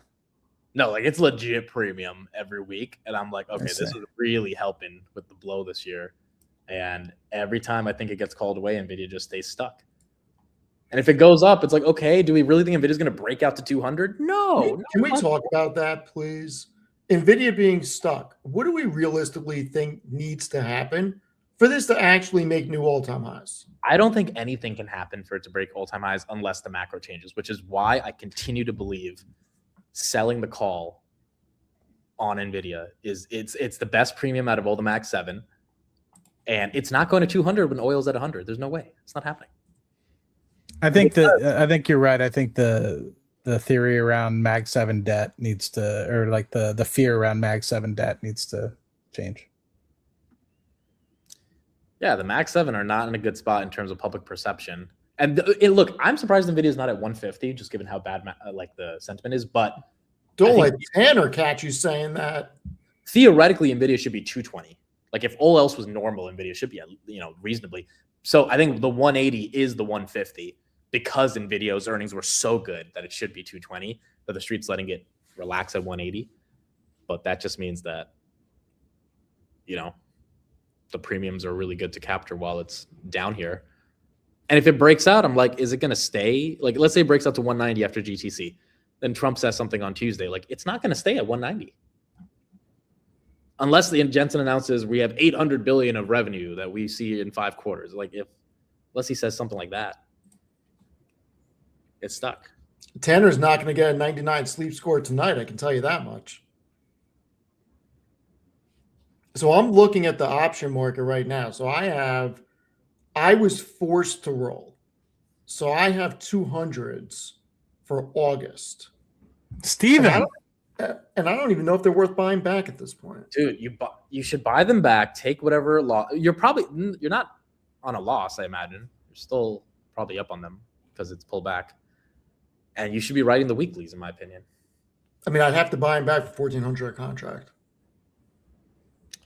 You can make a lot of that back quickly. Yeah. Did they get away from you that badly, Steve? I mean, we were buying Nvidia when it was down to $90, remember? So I started writing them again when Nvidia got to like 125, 130. And then remember, Nvidia went from 140 to 190 in like a month. But those 200s, are you down on them? I know you have to pay $1,400 to buy it back, but are you net negative or are you up? I would have to go through the transactions and figure it out. I have no idea. No, but it's just tell you right there, like how much percentage you're up or down on them. Yeah, but that doesn't account for what I previously owned and had a roll, et cetera, et cetera. I mean, yes, it does based on that last transaction, but it's not a one-off transaction. So I'd have to figure it out. Yeah, I think that's fair. I do think though, like if you have a sizable stake in any stock, whether it's Rocket Lab that's been stuck in a range or Hood that's been stuck between 70 and 80 or Nvidia, like the only way to make money right now is to write the covered call. Otherwise, you're. And I am printing on Rocket Lab right now. Yeah, I would imagine. That's what I'm saying. Move to New York, like you're good. Yeah, you can pay for your New York apartment the monthly fees just from your monthly cover calls. Just saying. Yeah, I wouldn't suggest moving here though. Move to freaking Jersey. yes, I said move to Jersey and just Don't deal with this state tax bullshit. I'll move to Sandy Hook and look downtown across the water. looks in Jersey. I thought it was. Oh, it's in Connecticut, right? Connecticut. No, it's in New Hampshire. Where the hell is Sandy Hook? Pretty sure it's Connecticut. Connecticut. There is a Sandy Hook that's right across the water from. Yeah, look, the thing is right now, either you're trading, like you buy low, sell high within the week, you make some money that way. Most people don't have the time to do that or the patience. Or you already have a sizable stake, you buy every 2 weeks when you get paid, and then you want to yield some extra, premium off of it. You sell, even if it's not a super aggressive call, some type of call to do something. Otherwise, unless you're in a super small microcap / defensive play like a VG that's taken off, the portfolio is not really getting the juice to move because there's not capital appreciation happening anywhere outside of those small sectors. Like obviously value, Verizon, Coke, that was capital appreciation, but you had to be there early. Right now, I don't know if those are the names. The Max 7 have done nothing. All our growth stocks, Palantir, Rocket Lab, Hood, SoFi, they're down. Palantir's, I think, been holding up the best. SAS has been a disaster. Like, even if you go dumpster diving, like Steve had a good sell on ServiceNow. That worked out. And that was a trade, right? You made some money off that versus having to bag hold it. Well, I wanted it to be a long-term investment, but when anything moves 8% a day, you got to think it's going to pull back. Yeah. I did the same. I had I did 8. I don't remember. Whatever it did, I made enough money where I was like, it's likely going to pull back. And I've been fortunate that it, like with Steve, it's kind of pulled back. So I don't know at what point I'm going to buy back in. That was a nice little fruitful trade. I might do it again. Yeah. I don't normally trade, but I want to show you guys the Reddit option chain. Like, I swear to God, I'm getting more. And I understand the risk. I don't hate Reddit, bro, but I think there's too many people thinking it's the easiest play right now because of the numbers and I'm one of those freaking idiots because the numbers are so favorable. I don't like that it's becoming so consensus. I really don't. But when I start talking about it, it's got to make some type of fundamental sense. You think that highly of yourself? I normally don't go dumpster diving like this. No, it's like, of course, the numbers, I've seen the numbers from other people's analysis. Like, it makes sense, but there's a reason the street's not giving it love. Whether it's high beta growth, whether it's, hey, like advertising recession might hit and you might not get that premium. Meta's better.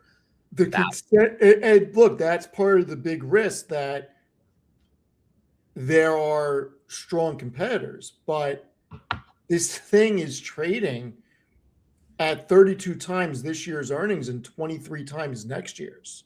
Yeah, it's got a tremendous amount of growth. But compared to other stocks and how they've been hit, 23 down 50. It's down 50%. It should have never been up 50%. Very simple. Just like Hood, probably should have never got to 150. Steve, share the screen. It looks pretty favorable. You got to make it bigger, Matty. We can't see it. Pretty big, Steve. I don't hate it. I'm just saying I think a lot of people are thinking it's the most obvious play. And I think it can pump after earnings. But then after that, again, if the street's not giving Meta any love, and don't tell me it's because of Capex, they're both advertising plays. Like, why would they give Reddit that type of love? Also, what's the AI angle here? Because I don't think there is one. There's that licensing deal they have with Google, but like that's $60 million. That's nothing. So what is the real AI story for Reddit? I have no idea. Matt, can you go to tip ranks? I don't have any more I have it. I'll look at it. Searches. Just bring Reddit up real quick. 235 is the price target. I mean, the analysts love it. Can you share your screen a minute? Yeah. Here's all the analysts are here. Oh, you have it on your thing? Oh, there you go. Good. Yeah, I mean, look, I don't think it's a horrible buy at all. I just think a lot of people are excited about it. And if Meta dips further because of advertising fears, I think Reddit will not be. I mean, the big thing is we talk about growth. This thing's got supposedly 30 analysts are saying the consensus revenue growth this year is 43%, next year 30%. And then earnings, 58% this year, 40% next year. And it's trading at a very low multiple for that type of growth. My mind is going, okay, it's 132 with all those numbers, and then taking the approach of writing the cover calls. I mean, if we just look next week, March 20th, you buy it at 130, what is it, 132.36, call it 133. I mean, you sell the 140, you make 1.8% or so. Well, but Nvidia is also giving you 2% a week, and like Nvidia's safer. I don't know. But would you really buy it? You're buying it because you think there's upside appreciation, but you're also buying it because you feel like you'd be able to get some security and cash flow because of the covered call. Is that what I'm hearing? I think that this can go to 160, 170. Do I think it's going back to 250? No. But I think this could have an easier time breaking out because of how down it is. Nvidia is not down. Nvidia is in a channel going sideways. That's the biggest thing. This thing is down 50%. This thing has got great numbers. Why should Reddit have ever been at almost 300? I'm not saying it should be. Then down 50% is irrelevant. But it's more muscle memory. It's more people remember it being there. It's already established it can get there. Now it's trading at a multiple that looks interesting with great fundamentals behind it on the numbers and huge cash flow off the option market over on a week basis. And then just keep lowering your cost basis every week with writing a cover call set. It's interesting. I mean, I don't hate it. Nvidia also has a big thing that Reddit doesn't. A lot of people, unfortunately, are stuck with Nvidia is going to be a boom bust cycle. And Nvidia's got 2 huge quarters that they haven't been able to break out on. Steve, I don't hate the numbers. If Nvidia gets wrecked, Reddit's not going to survive either. Let's just make that very clear. If Nvidia goes to 130, Reddit's going to $40. Like, people that act like Nvidia is susceptible to a market downturn and everything else is okay, no way in hell, bro. The thing that scares me about Reddit, it's like buying Twitter back in the day, except it's like a growing Twitter, like when Dorsey had it. It was like it's really cool, really niche. A lot of people love it, but at the same time, it's like the culture is very weird at Reddit. I feel like, just based off what I've seen from people discussing about moderators and like. You want to talk about shadow government. Like, I think that is, so I'm kind of like, do I trust the management over there? Like, the numbers might look good, but do I actually trust the long-term that they're going to be able to manage the company as appropriately as I want them to? So, I would not buy Reddit for the quality of the product. It would literally only be because of the numbers that you guys showed, because the product itself is just disgusting, but the numbers are undeniable. The real question is, why aren't we buying, and I have my answer, but I'm curious about you guys, why aren't we buying Micron? Because their full year EPS is going to be $35. You give a 21 PE to that, I mean, we're looking at a $735 stock. Stock's at 400. Why is that not the buy? And we know that we demolish earnings. We know I have no answer. I took it in the stock draft. I have no answer. Yeah, I think it's up so much. Is it really going to keep going? It's not a good analogy. Let me show you a clip. This is just to prove the argument around how intense memory storage is getting. I believe an iPhone has 12 gigabytes of memory. Yeah. Each gig used to cost roughly $3 or $4, so it's $50. But now the price of memory is like triple. Let's call it, if it's now it's $12 per gig for DDR. So now you're talking about $150 versus $50, right? $100 increase in cost on Apple. Also, Apple has some margin. They're not just going to eat the margin. So now that's $100 cost increase. That's just on the DRAM. The NAND also has this same sort of like market. So in fact, it's probably $150 increase on the iPhone. Apple has to either pass that on to the consumer, A, or B, they have to eat it. I don't see Apple reducing their margin too much. Maybe they eat a little bit, but at the end of the day, that means the end consumer is paying $250 more for an iPhone. But that's the high end of the market. Actually, that's only a few 100 million phones a year, right? Apple sells what, 200-300 million phones a year. The bulk of the market is this mid-range low end, right? Used to be 1.4 million smartphones were sold a year. Now we're at like 1.1. But our projections are we maybe get down to like 800 million this year, and next year like 600 or 500 million, because and we look at like, there's some data points out of China from some of our analysts in Asia and Singapore and Hong Kong and Taiwan. They've been tracking this, and they see Xiaomi and Oppo are cutting low end and mid range smartphone volumes by half, because yes, it's only $150 BOM increase on $1,000 iPhone, where Apple has some larger margin. But if we look at the smaller phones, the percentage of the BOM that goes to memory and storage is much larger, and the margins are lower. So there's less capacity to even eat the margins. Why this is like a big deal is if smartphone volumes, let's say half, that halving will frankly happen in the low and mid range, not in the high end. And the same applies to PCs. And what this does to the market is quite drastic, right? This probably leads to like people hating AI even more, right? Because they're going to start being like, today you already see all the memes like on like PC subreddits and PC like Twitter, gaming PC Twitter is like, cat dancing videos. And it's like, this is why memory prices is doubled and you can't get a new gaming GPU, right? Or you can't get a new desktop. And it's going to be even worse when memory prices double again, especially DRAM. That means Micron and SanDisk are going higher. They're going so much higher. But will the market give them the premium they deserve for the growth they're putting up? Or, I mean, they still look cheap, right? They're still dirt cheap, actually. Yeah. Like, it's stupid how cheap they look. It's because of how much they've expanded their EPS, and it looks like it's just going to expand at least for the next 2-3 years if we believe that Capex is going to expand. I mean, so how is that not the best buy out of everything we're talking about? And I'm trying to convince myself of this as well, because I don't own them. But I don't know if it's the best buy. I think it's a buy, though. Well, what's a better buy than the earnings? Amazon.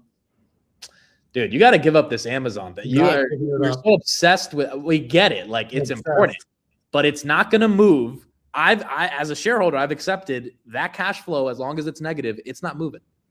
Oh, we have a special guest, everybody, coming on. Is it Tanner? Is it Chris? It is.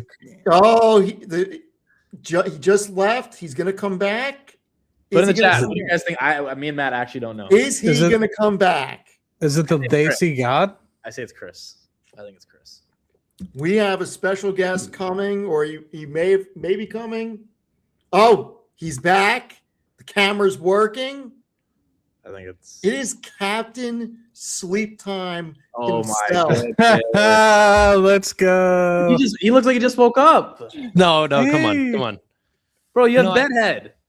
I just got home. I haven't cut my hair in a bit, but how you guys doing? What a treat. Steve sent me the link. Saturday. Said you guys were talking Nvidia. What's the We're talking Nvidia, we're talking memory. What's the scuttlebutt on Nvidia right now? It looks like you came back from the gym. Looks sweaty. No. No. I just got here. Why are you roasting me? I'm just curious what you've been doing all day. It's only 4:00 on a Saturday. I've been out with my girlfriend's family. I almost doxed her. Anyway, Tanner. Yeah. Where do you think Nvidia is going? We got GTC coming up. What is it going to take for Nvidia to actually break out after 2 amazing quarters where they haven't been able to break out? And on top of that, being a Canadian and not having the simple ability to sell covered calls, what are you doing in this time? Ooh. Being a Canadian can't sell covered calls? It just costs money. Lots of money. Yeah, the prices are lowering, but definitely are they? Definitely selling covered calls. Not here though.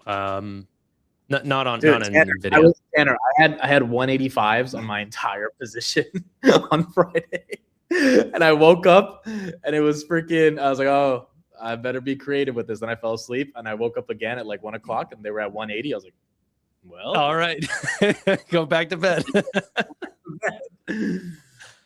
Dude, yeah, you play a riskier game than me. I couldn't do that. But Yeah, I'm just going bullshit on every increase of the entire market because it keeps getting shot down. But the question is, what does Jensen have to do to get this thing to break out? yeah, but you are a believer though, and that's the hard thing. It's like, how do you call BS and then No, it's not BS on get cleared Nvidia. up? Because then Trump tweets that we're gonna freaking bomb an island in Iran that has 90% of crude exports. But how do you know that couldn't have been the opposite tweet? Hey, you know what? We're going to keep American lives safe. We finished our mission. We're out of here. If he does that, I'll roll it out, and it won't be an expensive roll because, it'll be manageable. But I don't know. I don't trust that this market is going to let us easily break out. But so Tanner, what are you doing? I'm holding, baby. It's the greatest company alive. I can't wait for GTC. Super excited to see what ends up coming out.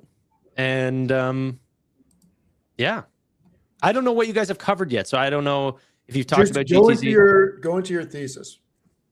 No. The question is, what does Jensen have to say to get it to break above 200 and stay there? That's the question. Say or do. I don't even know if he's going to say, or if he could say much. I think like the things he's said have been honestly so mind-blowingly positive, and the stock hasn't moved. I think mostly because people just don't even believe it right now. Like they want to see it to believe it.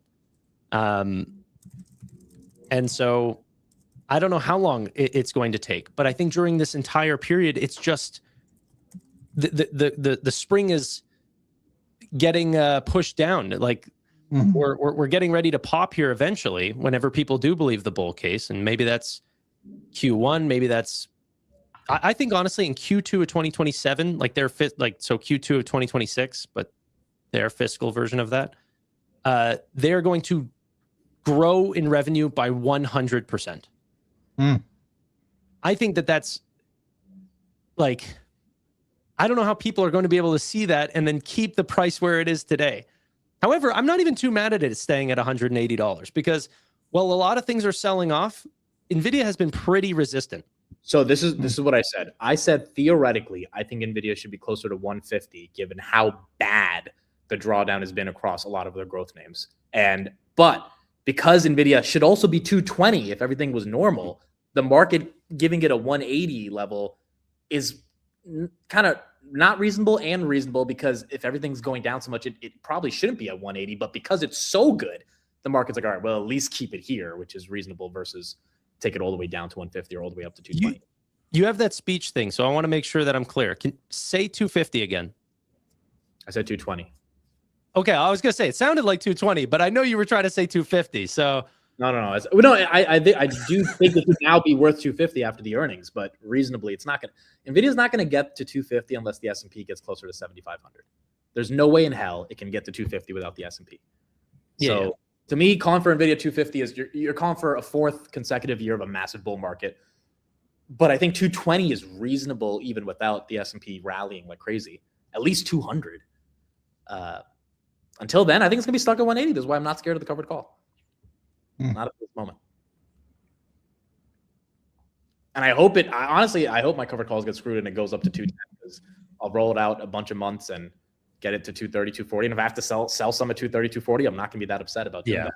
Yeah. But I don't think the market's ready to take it higher. And I think Jensen will pump it next week and then it'll go right back down after that happens.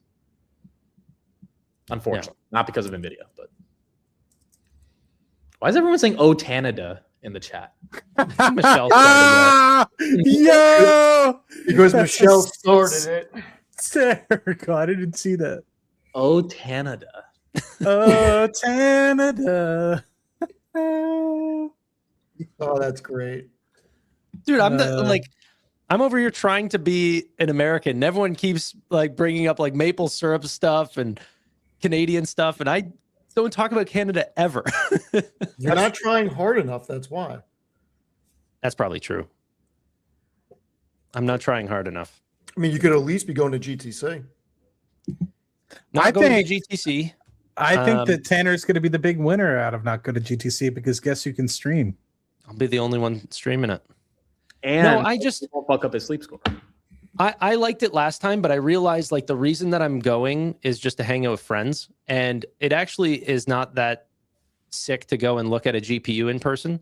And like I just been thinking about this sometimes. I know Amit is loving the travel, but like I'm going to these Robinhood events and I'm going to like GTC and stuff, and these are digital products. I'm like going there to like look at an app. I'm like, I'll just look at it online. It's the same. It's literally the same experience. I'm not going for the travel or for the product. I'm just going to build a relationship with the company, to be honest. That's the only reason I go there. Yeah. That's it.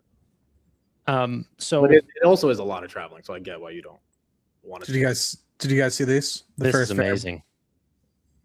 My comment is right there. Is it? Yeah. That's a great comment. Look how few, like, I don't know, it just looks a lot cleaner, right? Like, I don't know. They're going to be much easier to set up. The times to essentially set up an entire rack system is going to go to about 5 minutes rather than 2 hours. It's going to be more efficient. It's going to be more like production speeds are going to decrease a ton because there's less wires and tubes, and they're going in more of a click-in type thing. I don't understand all the actual engineering parts of it, but Jensen says it goes to 5 minutes from 2 hours. That's pretty exciting. It's like, excuse my ignorance, it's just this middle third, right? It's like there's honestly, still the old ones on top and old ones on bottom still, but it's just this middle third. I thought it was the other way around. I could be mistaken.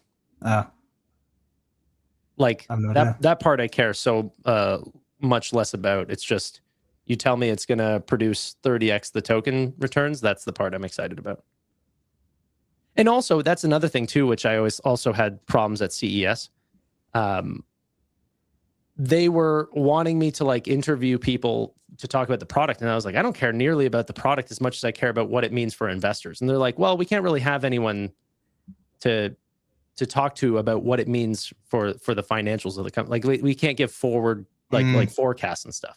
So I was like, okay, well, I'm kind of crap out of luck there. So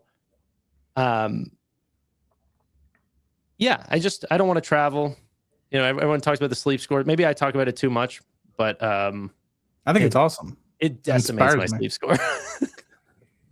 It inspires me because I have a horrible sleep score. So much so that my coworkers are like, you need to sleep more. So are you coming to California, Tanner? Yeah. So I would be,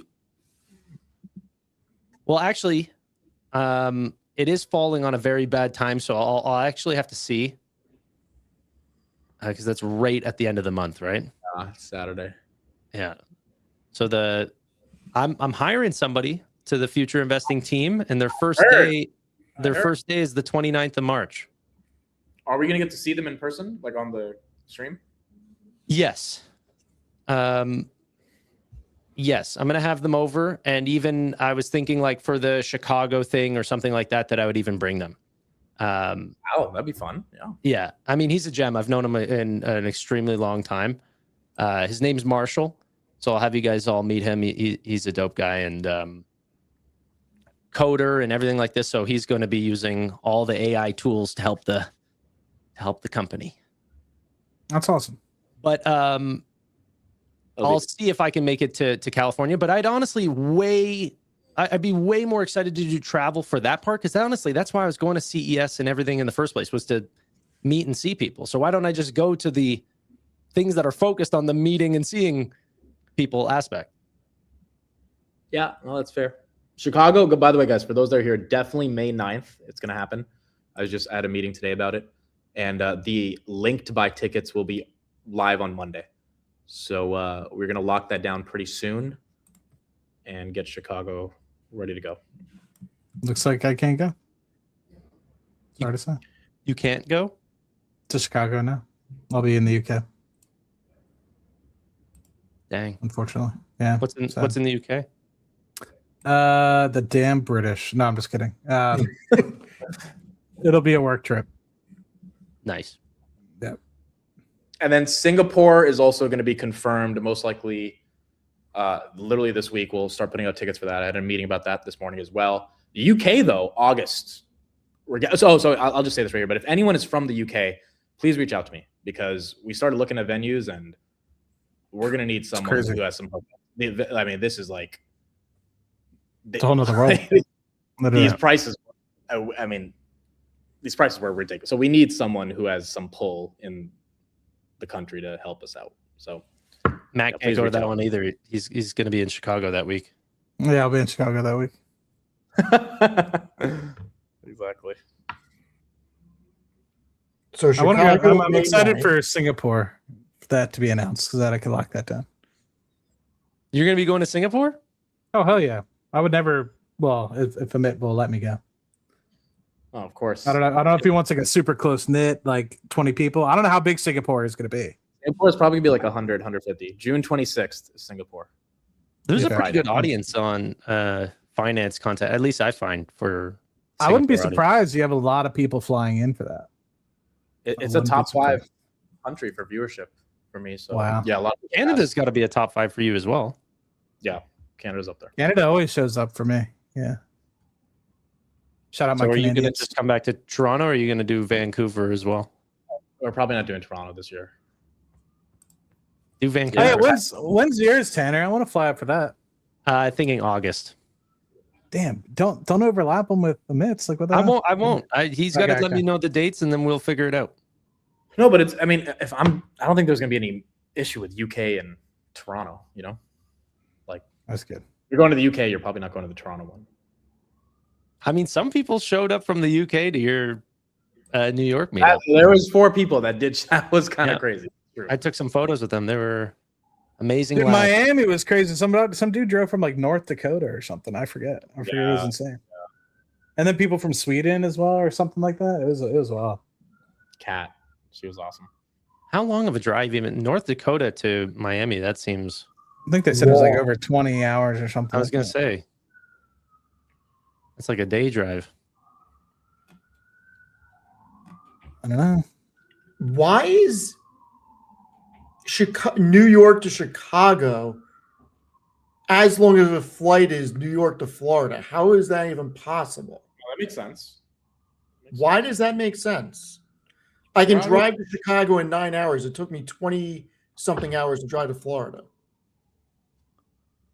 Steve, are you coming to Singapore? No. Why? Singapore? Yeah, It's You crazy. can't leave the country. You crazy? it would take like you He'll and struggle you, getting that. He'll struggle getting back in. you and your wife haven't done like a vacation in a while. So Singapore. Steve, you go to Singapore. I'll buy us the following week. I'll get us a place in Indonesia or Thailand or I'm I'll pay for that. probably doing UK. Okay, that's good enough. We'll get him in the UK. That's good enough. I'm definitely doing California. I'm definitely doing Chicago. I'm probably doing UK. what And part of you, Steve? Don't bring any watches to the UK. Thank you. And then Texas is November, and then that's it for the year. Yeah, I'm not crazy. Steve. Oh, wait. They're saying it's not 9 hours. How is it not 9 hours? Isn't it 9 hours from Long Island to Chicago? Is it not? How far of a drive is it? It says Gemini. How long is a drive? Steve's getting arrested at Heathrow. The 12 comments are great. Okay, 12 hours. So why is a flight the same amount of time to Chicago as it is Florida when driving is roughly half? That doesn't make sense in my mind. Florida's what, 2 hours? How long is Chicago? It's saying the flight's 2 hours and 44 minutes from New York to Chicago.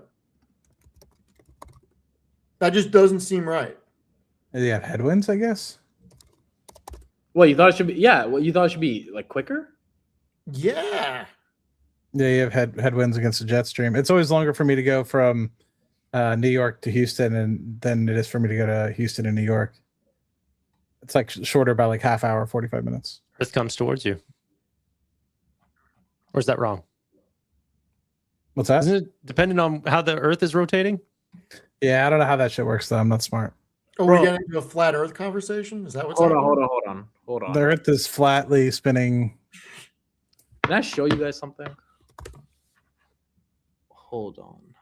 You fly over the water to Florida? Do you? I thought they would. I guess it depends on how south in Florida you're going. Yeah. Tickets for UK, I don't think are up yet, right? No, not yet. It'll be up probably in like a month. Welcome to Rocket Lab Weekly, everybody. No, I'm just kidding. Rocket Lab Weekly is delayed an hour because Vince is in Europe, and they don't believe in daylight savings time over there. Good. Daylight savings time's a scam. Shadow government's blowing us up, Steve.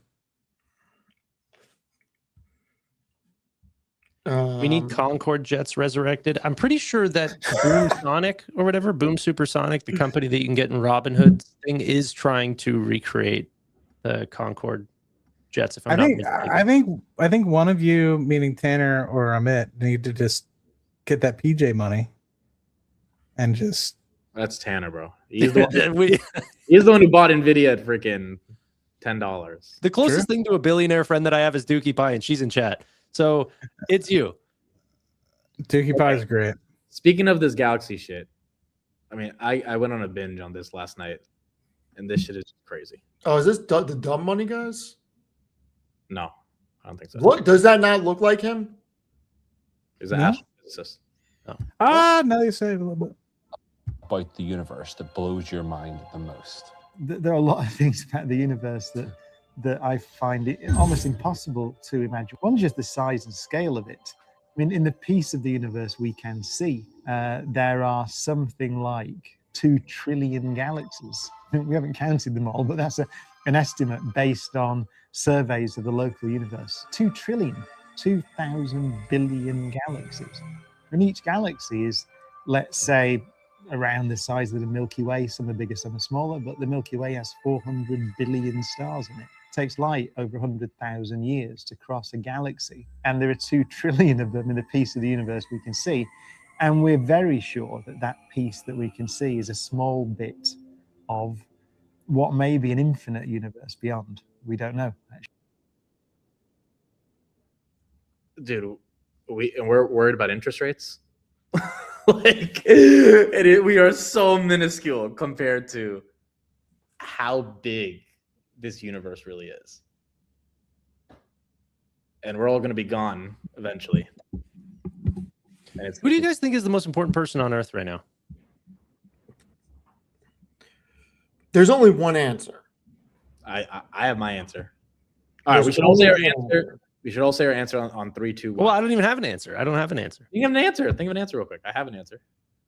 Matt, And I know that you guys are going to pick business people.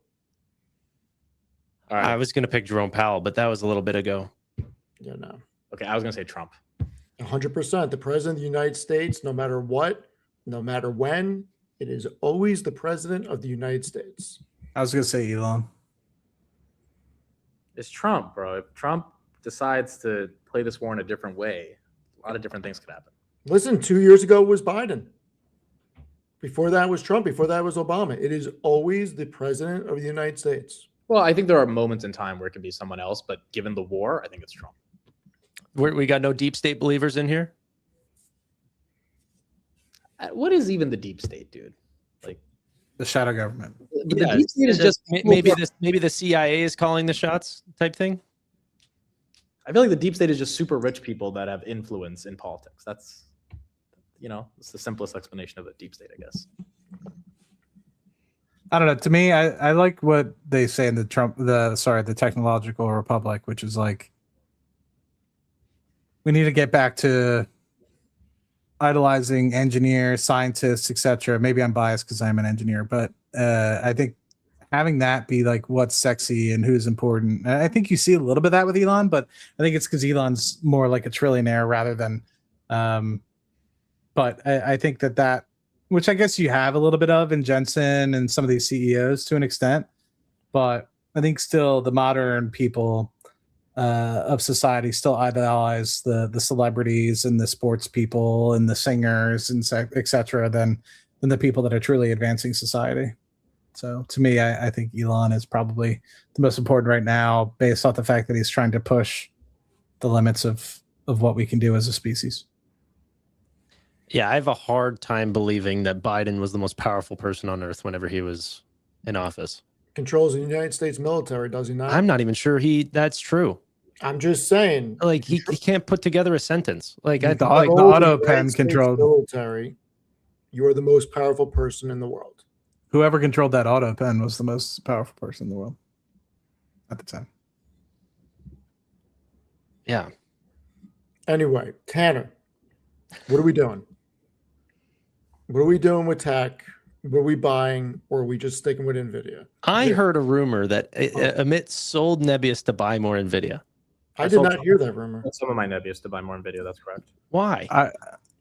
Why not? Nebius is the future of Nvidia.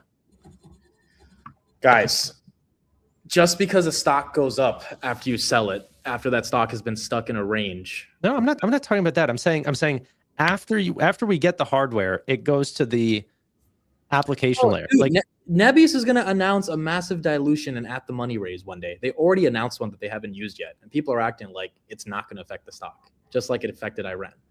Like Nvidia is obviously more safer than Nebius. You can sleep well at night owning Nvidia. Nebius is reliant on Nvidia, so Nebius is not going to break out, in my opinion, unless Nvidia really breaks out. And I know it's had to move because guess what? Nvidia invested in them. That they're now going to be able to use that to eventually dilute shareholders, which they should because they need to raise money. Like the neo clouds are cool, but I'm not picking a neo cloud over Nvidia. No way. well, I'm not saying that you have to sell your Nvidia, but you did like. I like Nvidia, obviously,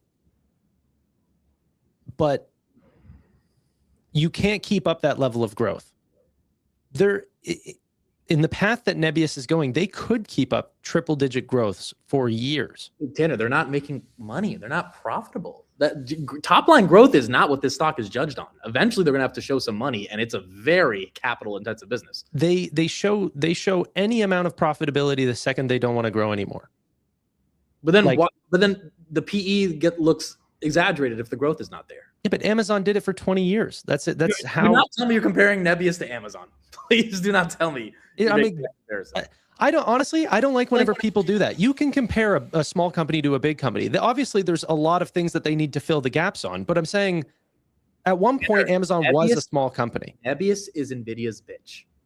It is not an individual entity. Same with Iran. Same with CoreWeave. Like we cannot be obsessed with the neo clouds because they're growing fast. When the only reason they're growing fast is because Nvidia is putting literal put options onto the company for their GPUs, investing in the companies. You're relying too much on their growth. Pretty soon.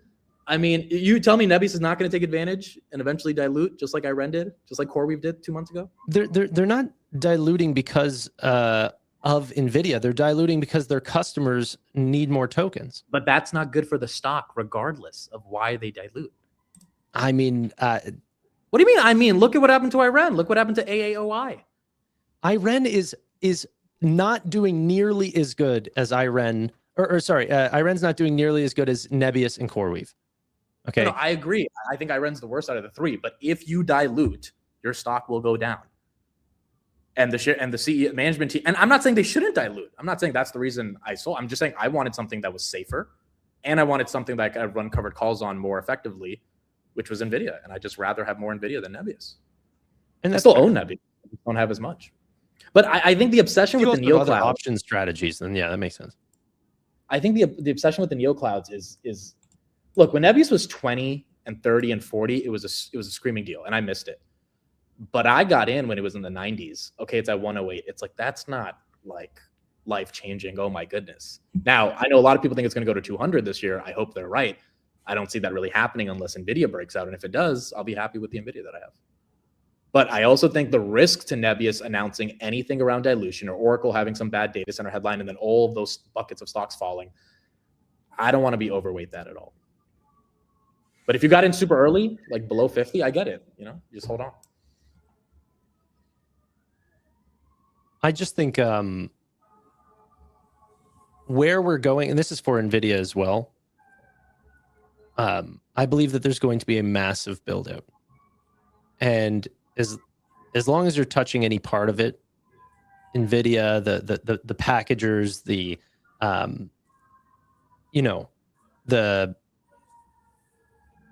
could probably even put Dell and SMCI in this as well. Like as long as you're a part of the AI train, I think OpenClaw and Perplexity and all of these models that have recently come out are going to be just the start of the agentic revolution.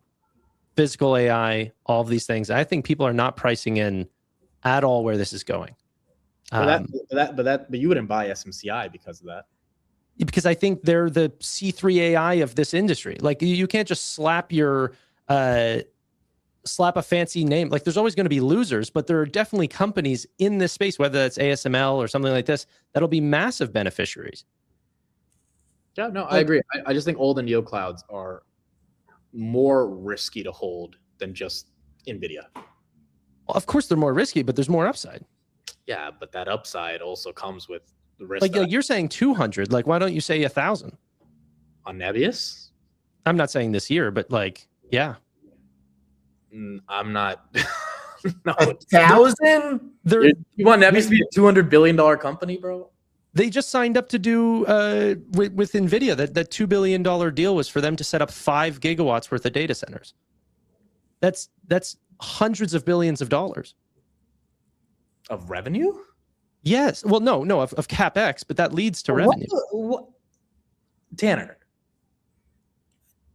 none of this makes any sense. Just because they're building out data centers doesn't mean they're going to 10x because they're going to get some. Dude, the freaking Mag 7 can barely get an ROI profitably on these data centers. That's not true. Yes, it is true. Their free cash flow is negative. Because they're building, dude. Amit, okay, you're actually not saying something that's truthful. This is the syllogism you're about to go down. The big tech companies are spending all their revenue on Capex, and they're growing. That's why their Capex is hurting the stock.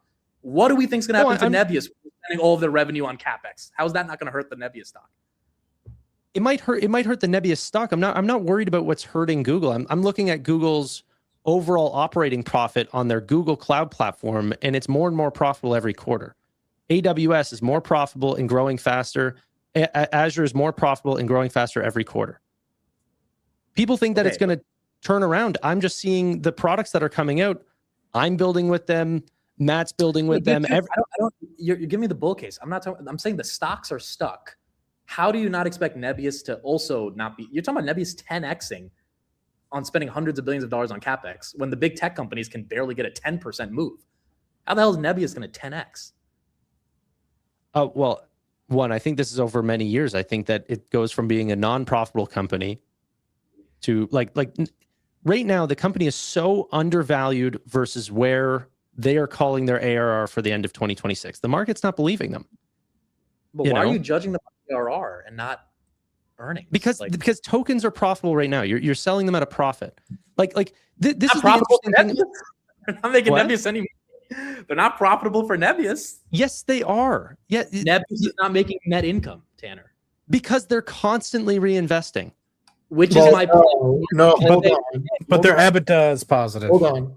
Yes, their EBITDA is positive. They have huge and growing depreciating costs, but we're also seeing that the GPUs are lasting way longer than they're depreciating at. Right, like a year ago, they were depreciating over 4 years. What GPU is being retired at 4 years? Nebius does not have positive EBITDA. What world do you live Adjusted EBITDA. Adjusted EBITDA doesn't mean shit. Adjusted EBITDA is not a real fucking number. You would say this about Amazon 20 years ago. I say about Palantir every quarter. I know, and you will be proven wrong on that. They're adjusted. No, but hold on, Tanner. I'm not saying you can't compare it to Amazon because I don't believe in the growth playbook strategy that you have to lose money to then make money. But Nebius does not have a moat that is anywhere near what Amazon was building. So why are we even trying to make the comparison? Oh, they're losing money now, they'll make money later. It's like, yeah, that's a growth playbook. I get it. You're about a $200 billion company for Nebius. Like, how much income do they have to be doing to even justify that? Their moat is that they have a strong relationship with Nvidia. They're going to get first access to these chips. That is not a moat, because if anything happens to Nvidia, that relationship that is not a moat. Sure. Okay, not a moat. That's their advantage. I don't think that they have a moat per se, but I don't think a lot of companies that people end up saying that they have moats actually have moats. They have strong advantages. They're moving fast. They have good engineers. That's their advantage. I don't think that they have. Amazon has. So I don't like the comparison to Amazon at all. But I'm talking about AWS. I think you're thinking that I think that they're an e-commerce play. I'm talking specifically about AWS. Like, dude, what is Amazon's moat in AWS? If Nebius creates their own cloud, I would like an answer to that. They don't have a moat for AWS. Hold on. Yes, they do. I can give you a very easy answer for a moat. They have Okay. the same moat that Microsoft Azure has. How can you have the same moat as another company? Because it's the same damn product. Yeah, exactly. So Well, it's hold not. on. It's You let- not. you There's let me nothing speak that and they I'll can tell you the defend moat. against. There's no. Let me speak and I'll tell you what the moat is. The There's moat only- is if there's only corporate three- enterprises are not leaving one for the other. That's the moat. The one that you sign up with and the one that you have all your data on, the likelihood of an existing company leaving AWS or Azure for the other is so damn slim Zero. because of the nightmare to leave. That is called a sticky freaking moat. It's not even. I don't even think there's a ton of multi-cloud orchestration across multiple businesses. You see it because whenever one cloud goes down, that a bunch of companies realize that they have to work across Google Cloud Platform, Amazon, all of those things. I think that's the definition of not having a moat, is that you need to work across all three. Okay, Tanner, the more important question is, what are you buying Nebius for 10 years from now? Like, apparently you're telling me you want to hold it for a decade. That's what you're implying here. So why? Every position I'm buying is to hold for a decade. Okay, so explain it to me, because to me, Nebius has always been more of a trade than an investment. So, which is why I was easily able to trim to buy Nvidia, because that's more of an investment. But why? What's the 10-year thesis on Nebius? I think that a lot of the work that we're doing with CPUs right now will be on GPUs. We are going to need a massive increase in overall GPU and in compute in general. And alongside that, there's people who are, picketing and protesting. That's the word that I was going to say. Protesting data centers being set up. And I think it's going to be much harder to set up and, work data centers going forward. And so the companies that do have them and are operating them at the highest level, because it's not easy to set up and operate a data center. It's not like, once you have the deep GPUs, me and Amit could go and set this up. It's quite skillful. And so you have a team of really skilled cloud engineers who were working at Yandex that came here. They have the data centers, they have the contracted power, they are native for AI workflows. And so they have a massive TAM, tailwinds, regulatory advantage, large partnerships with Microsoft and Meta and soon to be other businesses as well, and strong relationships to the suppliers, which are going to be, Nvidia, and they're not going to be held just to Nvidia. If AMD starts to win, then they're going to offer AMD products as well. So I like that, but again, all of it feels contingent on Nvidia continuing to win heavily, which is why their stock might go up more than Nvidia, just like the memory stocks have. Well, it's AI. AI needs to win. Nvidia doesn't need to win. Oh no, buddy! Nvidia invested $2 billion for a reason. I do not think any of these neoclouds would be around unless Nvidia was giving them a lot of support, which actually scares me a little bit about the AI ecosystem. Like literally, Nvidia had to say we're going to buy $6 billion worth of CoreWeave GPUs if they can't be sold. I think if Nvidia has issues, these neoclouds are wiped off the face of the earth. I think that Nvidia wants to help them, but they're not necessary. Like, no, I also, why is Jensen investing billions of dollars into thinking labs?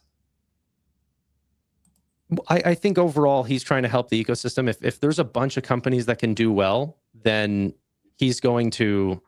That's my point, right? That's why he invested in Nebius. Like, no, but that helps my I'm not mad that he invested, but it's not like that was a make or break for Nebius or even for CoreWeave.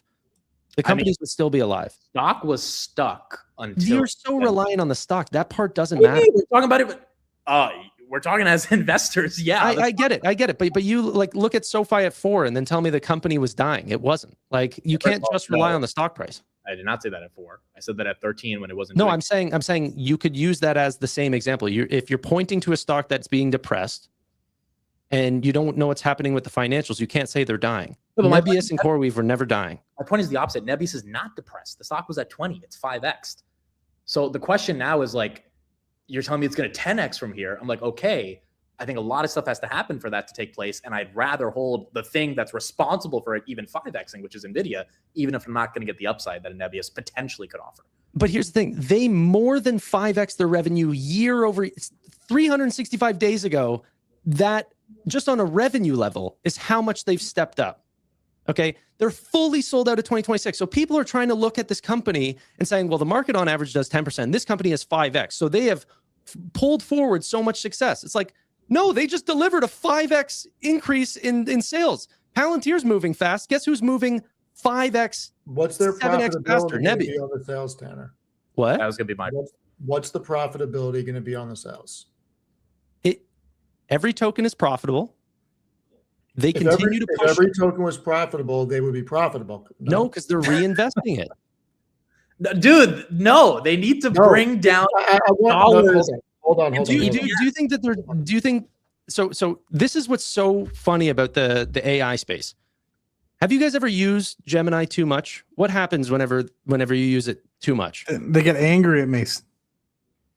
They limit you. They Tell me limit to you. stop. They see exactly how many tokens you're using and know exactly whenever they're not going to break or whenever you're going to be an unprofitable customer, and they can limit that. Like Can we go through the financials so I can show you that they're not profitable? I get that, but you're not like their operating expenses are being heavily hit by depreciation at like a 4-year depreciation rate. What GPU retires after 4 years? The question is, when does that change? What year in your model says profitability starts for the neocloud? It's happening now. No, it's happening now. No, it's not. It's not a profit. They are not bringing in net income, Tanner. Well, It's not hold on. no They matter are, how much you think the tokens are sound like hold on. They are doing net income this year. The only reason they got to net income is because of subsidies or somewhere, because they got some major tax breaks to push them into profitability this year.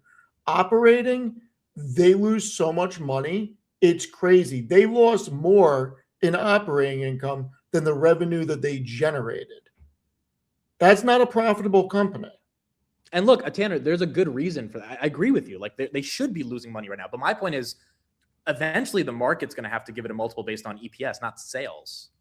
I get it. And so if they feel like they need to drive earnings per share, they'll stop setting up data centers, and then they'll just collect the premiums on the customers that are paying them to run their GPUs right now.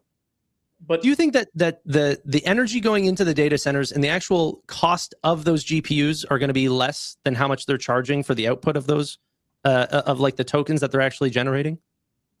Like, what do you guys mean by they're an unprofitable business? You think like long term that they cannot turn a profit? I'm going to show you exactly what I mean by that. No, I don't. You're going to pull up a bunch of historical data. I'm bringing up the trailing 12 months. That's great. Okay, their current numbers. We all have seen the numbers, Steven. But I'm like, you could go to SoFi and tell me that it was not a profitable business. He's getting angry. Once you bust out the Steven. I mean, their operating income is negative $596 million. They generate $530 million in revenue. Their operating income loss is more than the revenue they generate. Now, I get it. I'm not looking at the forward, and I will show the forward in a minute. But this is how skewed the numbers are. Keep in mind, negative $596 million. Okay, somehow they get to $101 million in net income, but the numbers don't make sense because I keep adding this up. You don't go from negative 596 with interest expenses and income loss on equity investments. You only get 80 million here on other non. You get 33 million on unusual items, 29 million on earnings from continuing operations. How do you get freaking net income of 101.7? Looking through your lens, this is the greatest short of all time. You should short it, Steve. No, Tanner. No one's being bearish. But hold on. We're calling for a 10x. We're asking. Hold on. So right now, their cash from operations is 384 million, and they're deploying 4 billion in capex. Okay, they're going to deploy more in capex now. Yeah, 20 billion 2026. Right. So we go to where the analysts are looking. The analysts all think this is just going to lose money for at least the next 3 years. Yeah, no analysts on that, but yeah. This was my question. If they can't get profitable by at least 2028, like on a net income basis, not on your tokenization. Says who? Says you why? Well, I'm like, looking at analysts that they don't think they're going to be profitable. For Yeah, another the 4 years. analysts No, don't I'm think it's saying profitable. why if they can't get profitable by 2028, that's the make or break. Why not 2029? AWS did this for 10 years. I mean, bro, I'd just rather buy Nvidia that's growing profitability over this that's not. I get it. The only reason to buy a company that's not profitable is because you think, just like Palantir, SoFi, Robinhood, Rockwell, you think they're going to get profitable. You think their TAM is going to expand, and you think the stock will go up in the midst of that journey. The stock's already 5x for Nebius. So now you're talking for another 10x. And I'm like, I don't know if the street's going to allow that to happen without real big boy numbers here, not just. So I'm it's a going big crazy. boy I'm number. walking around my room. I've got ants in my skin. So You know big boy that- numbers for it to be worth $300 billion, which is, I guess, the 10x, or maybe you're saying they'll eventually buy back stock or what have you. I was more. I'm not actually talking about like a pure 10x. I'm just saying like there's a No, possibility what that this is a $200 billion company. Like absolutely. That's basically a 10x. That would be a 9x from here. Yeah, sure. Yeah, You have- maybe 8, 9. Yeah. You have to defend it. If you're saying this thing is going to actually 10x, that's why we're grilling you here. Because So do we never see thought of Nebius as a 10x ever. do we see a world where Nebius is eventually churning out $10 billion in income? I mean, I haven't ran a model on it, but I assume so. Yeah. And I guess my Well, question that's reasonable because that's a 20 PE at that point. Yeah. Like, dude, I think that's what Tanner's saying, right? I mean, I think he's saying that eventually it'll be churning out $10 billion or so, or around there, maybe plus or minus 20%. They're expected to do, I think, like $8 or $9 billion of ARR at the end of 2026. Okay. Growing at this rate, we are going to have tens and tens and tens of $1 billion of recurring revenue at 30 to 40% margins. Like I'm not saying it's going to happen. Like obviously there's risk. I'm not full porting this company, but I think it's going to happen. And I'm betting on a hopeful outcome. I just didn't think selling the company to invest in a more mature business is the strategy that I foresaw for a minute. That's all. So 10 billion in net income. And look, I get it. These are forward projections, not many analysts. I never go out to 2035, but looking at 2030, 2031, I mean, there's 3 and then 2 analysts, which is not a lot, but they're saying 32 billion-ish for revenue. I mean, maybe at their margins, they do 5 billion net income there. I don't know. There's so many uncertainties with Nebius that I don't know. I wouldn't be putting a lot of money into We it. got to take into account dilution. Yeah. They're going to have to raise money to keep fueling the capex. That's why I'm just like, look, I never loved the neo clouds. 2 quarters ago, I saw Nebius's earnings. I was also impressed by the growth, so I took a position. It's basically been at that range. I bought it at 92, 95. It's at 108, went to 75. Like, there's, I was late to the story, so there, but I just like feel more comfortable being in something else. Not to say it can't run. It's not to be bearish. It's just I didn't see it as a 10x. No, I'm not. If you guys don't see it as a 10x, that's fine. But to pull up the argument of it's not profitable, it's like, dude, you could have said that about literally 100% of the companies that I've held through to maturity and watched them go profitable. Like, that's actually like a space that I love to play in. It's yeah, like a company that's not profitable. You're missing I a love nuance. that transition. You're missing a nuance. You buy companies when they're not profitable early and then ride them up as they get to that profitability. My point is Nebius is already 5x'd. A lot of that has already happened. So for you to say, oh, they're unprofitable, they'll eventually get profitable. It's like, okay, but how much will the street care until they show profitability? Because the street's already given them a freaking 5x from the lows, more than a 5x.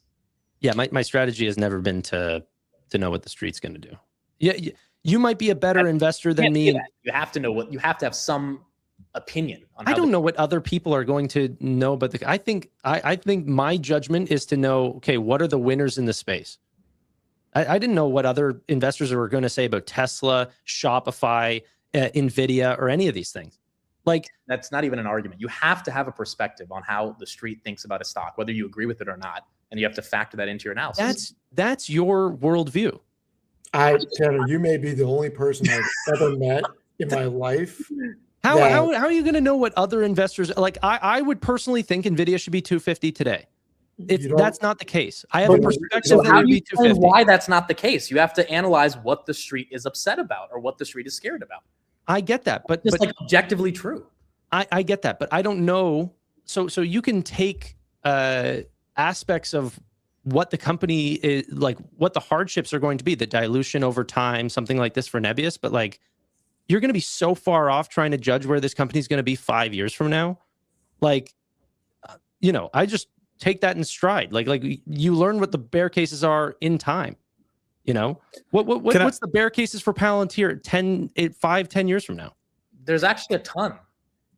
Can I just I'd love say to this hear. has been very fruitful for me because I don't know much about Nebius and I've learned a lot. I mean, not to say that I kind of understood what the NeoCloud piece was, but I just think this has been very fruitful for me to listen because I can see both sides where Amit potentially is taking some risks off the table. I agree that Nebius is probably going to continue to do well in terms of its expansion, but it does have more hair on it likely than say an Amazon. I'm not saying that it's like it's going to zero or anything like that, but it's all very dependent. I think this is a great discussion that everyone needs to have with themselves to be like, okay, well, do I want something for this? Let's just say it's $100,000. So I want to put this $100,000 into something that I feel like is very safe, get a 3x over the course of 10 years, or something that could potentially 10x with a little bit more hair on it. I think that's a discussion that everyone needs to kind of have in their own portfolios. I think this is a really fruitful discussion. I think people shouldn't look at who's a winner, who's a loser here. I think the discussion and the internal dialogue is more important that people need to be asking themselves, because both people are right likely in the scenario, depending on what their portfolio views and outlooks want to be. So sorry, I just wanted to add that in there. Yeah, I think it's I saw a comment in there where Austin was talking about like Tanner's trying to focus on intrinsic value, not narrative or perception. Sorry, and I completely agree. Like, I'm trying to figure out where's this company actually going to be, not what the market thinks about this company. That's trader behavior. I'm looking at an investor behavior. I'm an owner of these companies. I don't care about other people's perspective of them. Like, if you're looking for an exit in the short term, then that's very important. But we're looking through two different lenses here. It is not being a trader to care about other people's perspectives and opinions about the company. And that's the whole point of this discussion, to have two different perspectives. I think that's just being hyper-focused on your own thoughts, which can be dangerous. They're not your own thoughts. They're other people's. You're being hyper-focused about other people's thoughts. No, I'm allowing those thoughts to also come into the picture and then trying to make a holistic analysis. I agree, but you want me to give like an accurate answer. I have assumptions about how people think about SoFi, but like I can go to David Chiavrini, who puts like a $6 price target. I'm like, okay, I read his report. I don't agree with it at all, but like I get that he's looking at tangible book value. It brings me nothing. I think he's wrong. But why'd you even read his report then, if you're only caring about your perception? Because I might be wrong about a factual part. You just contradicted yourself in the hardest way. At what point? I'm looking for information, not that there's you going just to be. said 10 minutes ago that you're not looking for information. I don't remember saying that I'm not looking for information. You 100% did. Can I just say the chat is just unrivaled? I've been You're doing saying this. you care about your perspective of Nebius. I'm saying, well, wait a second. What the street says? You said I don't care what the street says, but then why are you reading SoFi analysts? Okay, we'll start. I misinterpreted what you said. My thing is, whenever you say like, what's the street's perspective of if they're going to be profitable? I'm not saying that like, okay, well, the street doesn't like it, so I'm going to sell out of my position. I'm saying if Steve says that this company's not profitable and he's looking at the trailing numbers, that means nothing to me. He's wrong. Like, we all know he's wrong. And like, yeah. How is looking at the trailing 12 months numbers not important to analyze a company? Like, what are you saying? On Nebius specifically being profitable. Do you think I'm talking about them being trailing profitable? No, but like you're making me out to even like pretend to be a bad investor. Do you think that like I don't know how to look into Nebius or trailing numbers versus forward? No one's calling you a bad investor. We're saying that like understanding like when Steve brought up the numbers and said, I don't see how they get to profitability outside of some tax. So you look at charge. trailing numbers. Yeah, I always look at the trailing numbers and the forward estimates for every investment that I'm making. You have to start with the current year numbers to see what the expenses are. That's not what happened. You said they're not going. What Amit just said is they're not going to be profitable going forward. Let's go look at the trailing numbers. So what I said when I brought it up is let's look at the current year numbers. Current year that just finished is trailing 12 months because they just reported their Q4 earnings and they are not profitable on an operating level. Going forward, I look at where the analyst community has it. They do not have it profitable for a minimum of 3 years. Now, I don't know the company well, so I got to go with the analysts that are covering the company. Yeah. Also, you have to look at what happened over the past year and then make an assumption on, you're saying they're going to be profitable soon. You have to look at what they've done. It's like, maybe they're not. People that are bringing up Grab, same thing here. Grab has had bad operating margins for the past 5 years. They finally got to positive operating margins after being negative for 4.5 years. But those 4.5 years are really important to understand, okay, if they could barely be profitable for 4 years and they just turned the corner, they're not going to get to 80% operating margins or even forget 80%, 8% operating margins next year because a company doesn't scale that quick. But you have to look at the past to see what's going to happen in the future and then make a reasonable assumption. And that's why we're saying if you're saying that this is a 10x, then if I'm not saying don't look at trailing numbers to this is I feel like anything I'm saying, you guys are like trying to use my words against me. Do you think I don't look back on companies? That's not what I'm saying. That's not how you're going to get forward estimates on looking at a new company. If I say Nebius is profitable, and this is based on an adjusted EBITDA basis, and every token that they sell is profitable, and then you bring up a balance sheet, we're looking at two different things. Well, you would be right because the balance sheet doesn't show profitability. Or sorry, their income statement. And you go and look at their income statement, you are not going to see what I'm talking about. But it doesn't make what I'm saying less accurate. No, it doesn't. My question was just, you say they're a $200 billion company. I wanted to know when they're going to be profitable. That's all. And that's why we looked at other perspectives because you don't have a date for that either. Right? So that's why we looked at what the analysts But I think that they can be a 10x company and not be profitable. There's a possibility of that. I fundamentally don't think they can be a $200 billion company and not have $1 of net income. Amazon did it into the trillions. I disagree with comparing Nebius to Amazon. I really just don't think the moat I don't know why you can't compare a big subsidizing Amazon is not going to be why they subsidize Nebius. Why can't you compare a big company to a small one? Obviously, Nebius is not at that size today. I get that. You can, but I would rather compare something that has a different level of TAM, different level of growth if I'm going to compare it to Amazon. And I can't even think of that many of them, much less Nebius, to make that comparison. They're in the same cloud space. Yeah. They fight for similar customers. Amazon is a bit more important to me than Nebius. I don't think Nebius can be $200 billion of market cap and not be profitable. I don't think that. I just don't. But importance doesn't drive market cap. What did you say? I said importance doesn't drive market cap. There are fundamentally super important businesses to the economy that are not Facebook, that are much smaller. No, I get it. But in the data center space, I don't think the Oracles, the Irans, the CoreWeaves, the Nebiuses can 10x from here without producing actual real net income.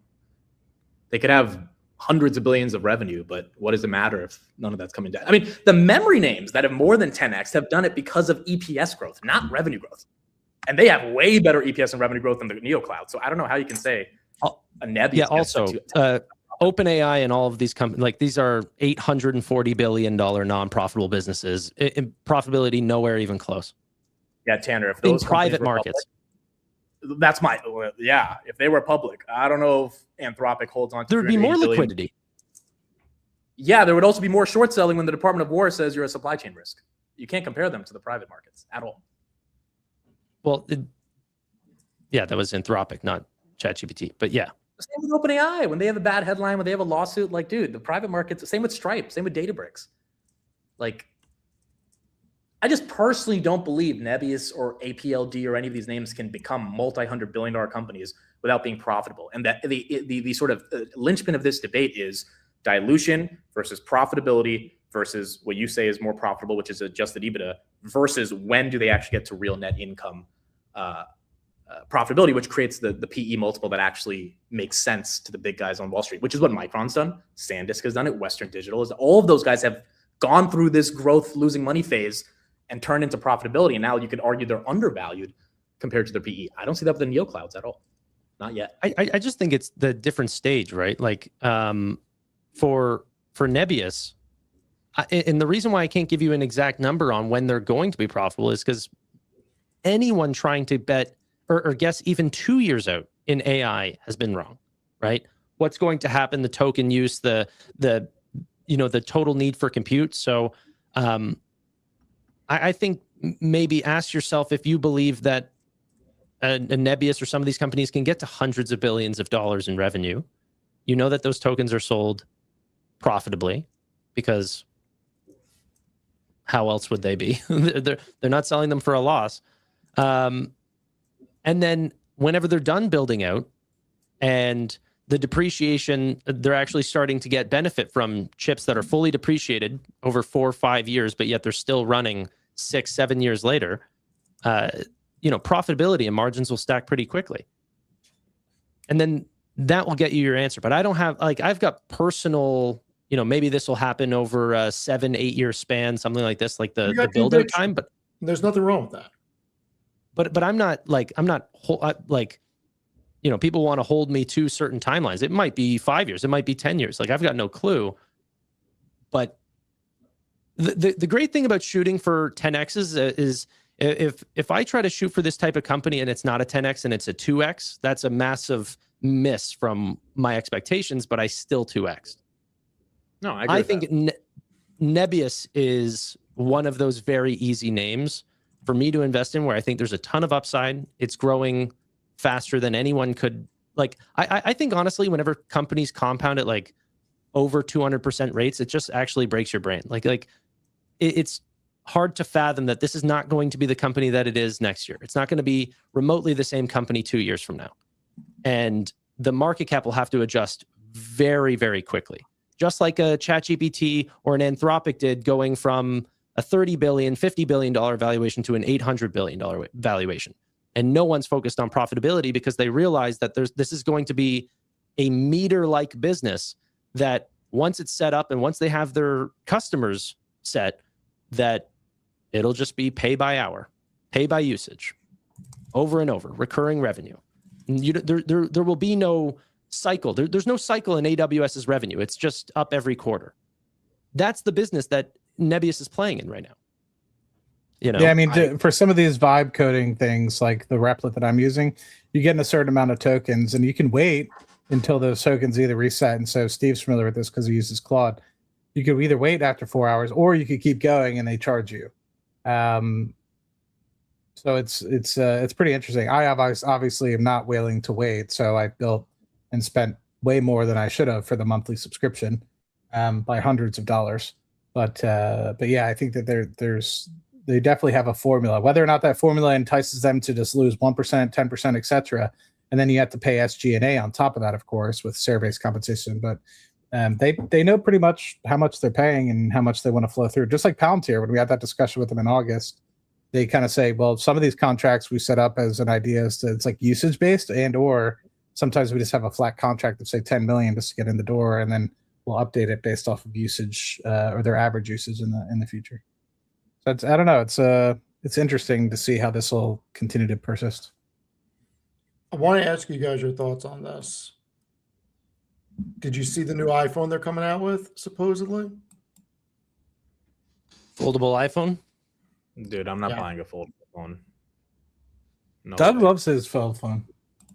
I think the foldable phones are stupid, and I think the VR glasses are stupid. Both of those form factors, I think, are not going to work. But Doug has that triple flip one, right? I think. Is it Yeah, I saw it in person. Yeah, it becomes like an iPad. No, this is. I get annoyed with this type of stuff with Apple. It's like, if this is the innovation that they're coming up with, why do I need an iPhone that folds? I have a damn tablet if I need a bigger screen. Yeah, but if you're out and about, you can have both that fit in your pocket in one. Why do I need an iPhone when I have an iPod and a phone? Well, you need an iPhone so you can do all the stuff that you do for your life, such as opening your banking app, opening your trading app. On an iPod. Can't do that on. You can do that on an iPod. Yeah, like an iPod Touch. They don't make those anymore, do they? Well, no, not anymore. I'm just saying, like, you use two applications to say I don't need this because I have two separate applications. Now they're trying to put it into one. I don't think you were ever able to use an iPod Touch for Yes, you these mobile apps. Yeah, you could. You could? Mhm. I You didn't just know couldn't that. make calls. You just couldn't make calls. Well, I maybe had you no could idea. now. I mean, maybe WhatsApp could have been developed into that, and they could have maybe used it. I don't know. But I guess it didn't have a microphone. I guess. Yeah, I think Apple's missing a huge opportunity. I think they should have been building out data centers. I think this is Yeah, going to come back to blow back on Apple them. Needs to focus on AI, not new hardware. 100%. Real quick. Sorry, go ahead, Tanner.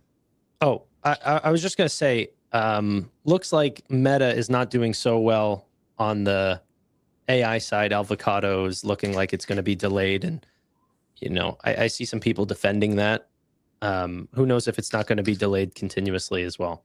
Because while they're falling behind and they want to get it up to the top models, those top models are also making efficiency gains. So there are some people that are talking about the delays and trying to defend it. I don't think it should be defended. It's a problem.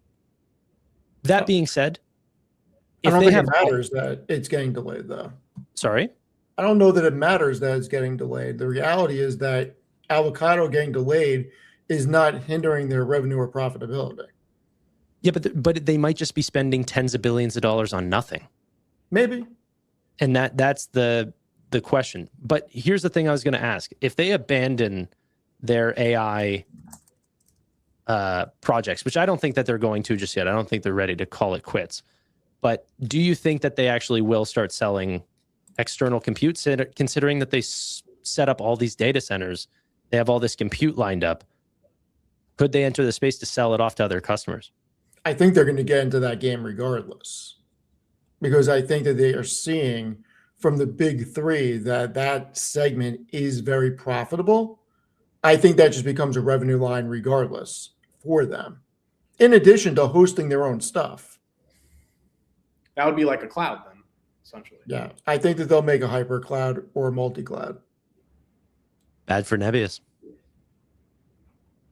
It wouldn't be. I mean, it would be more competition for Nebius, but No, I'm just fucking around. I just don't know that avocado matters right now, only because it's just not going to impact their profitability. It's going to impact the narrative going forward about exactly what Tanner said. They've wasted so much shareholder money. Can Zuckerberg be trusted? And that's a narrative that'll form. Whereas you'll get some shareholders that are up in arms about it, and then other shareholders that say, you know what? Look at the profitability they've made over the past 10 years. If this actually worked out, nobody would be complaining. We don't care that he spends billions of dollars because they're still profitable. I mean, there's always going to be the push and pull on that. The question is where they go from here if they abandon it. You guys see the layoffs yesterday? Yes. well, you don't know if it's confirmed yet. But if it is, that's a lot of layoffs. And by the way, you guys made the thumbnail. I redid it. Oh wow, Coffee and cookies. you guys are single-handedly ruining the energy infrastructure of this country. Tokens, baby. Tokens. This is Oh, what's they- leading they'll have Nebius to- being profitable. This shit right here. They got to Oh. set up their own energy infrastructure. This is good for Bloom. Yeah, it's good for Bloom. I think Gentlemen. the layoffs are going to be real. I really do. The do it, layoffs man. for Meta are going to be real. Don't do it, Matt. Just gonna say, Rocket Lab Weekly starts in 2 minutes. I appreciate you guys being here on my behalf. You guys can continue, but unfortunately, I have to dip out. Steve and I have been going for about 3 hours. I was pleasantly surprised by having Amit here. Pleasantly surprised by having Tanner. Steve, you're the man, myth, and legend. We need to get you out of New York. See you later. And really appreciate the insights on Nebius and the conversation you guys give me.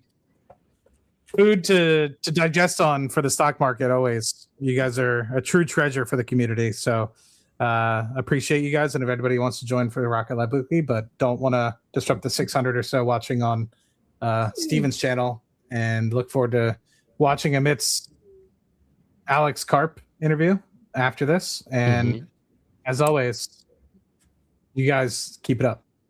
You're a good role model, Matt. See you, You man. guys best. Cheers. Thanks for stopping by. Bye. So let's go on. Let's do this last topic. So, let's play it out. If the layoffs from Meta are real, do we think more companies are going to follow? Zuckerberg's been talking about this for 3 quarters now, that entry to mid-level engineers will get displaced by AI in the next 12 to 24 months. How many more companies do we think this impacts? And is this not just going to be engineers? Could this also be back office people that they are able to create repeatable processes through AI? And if that's true, how many more companies go down this road over the next 12 months?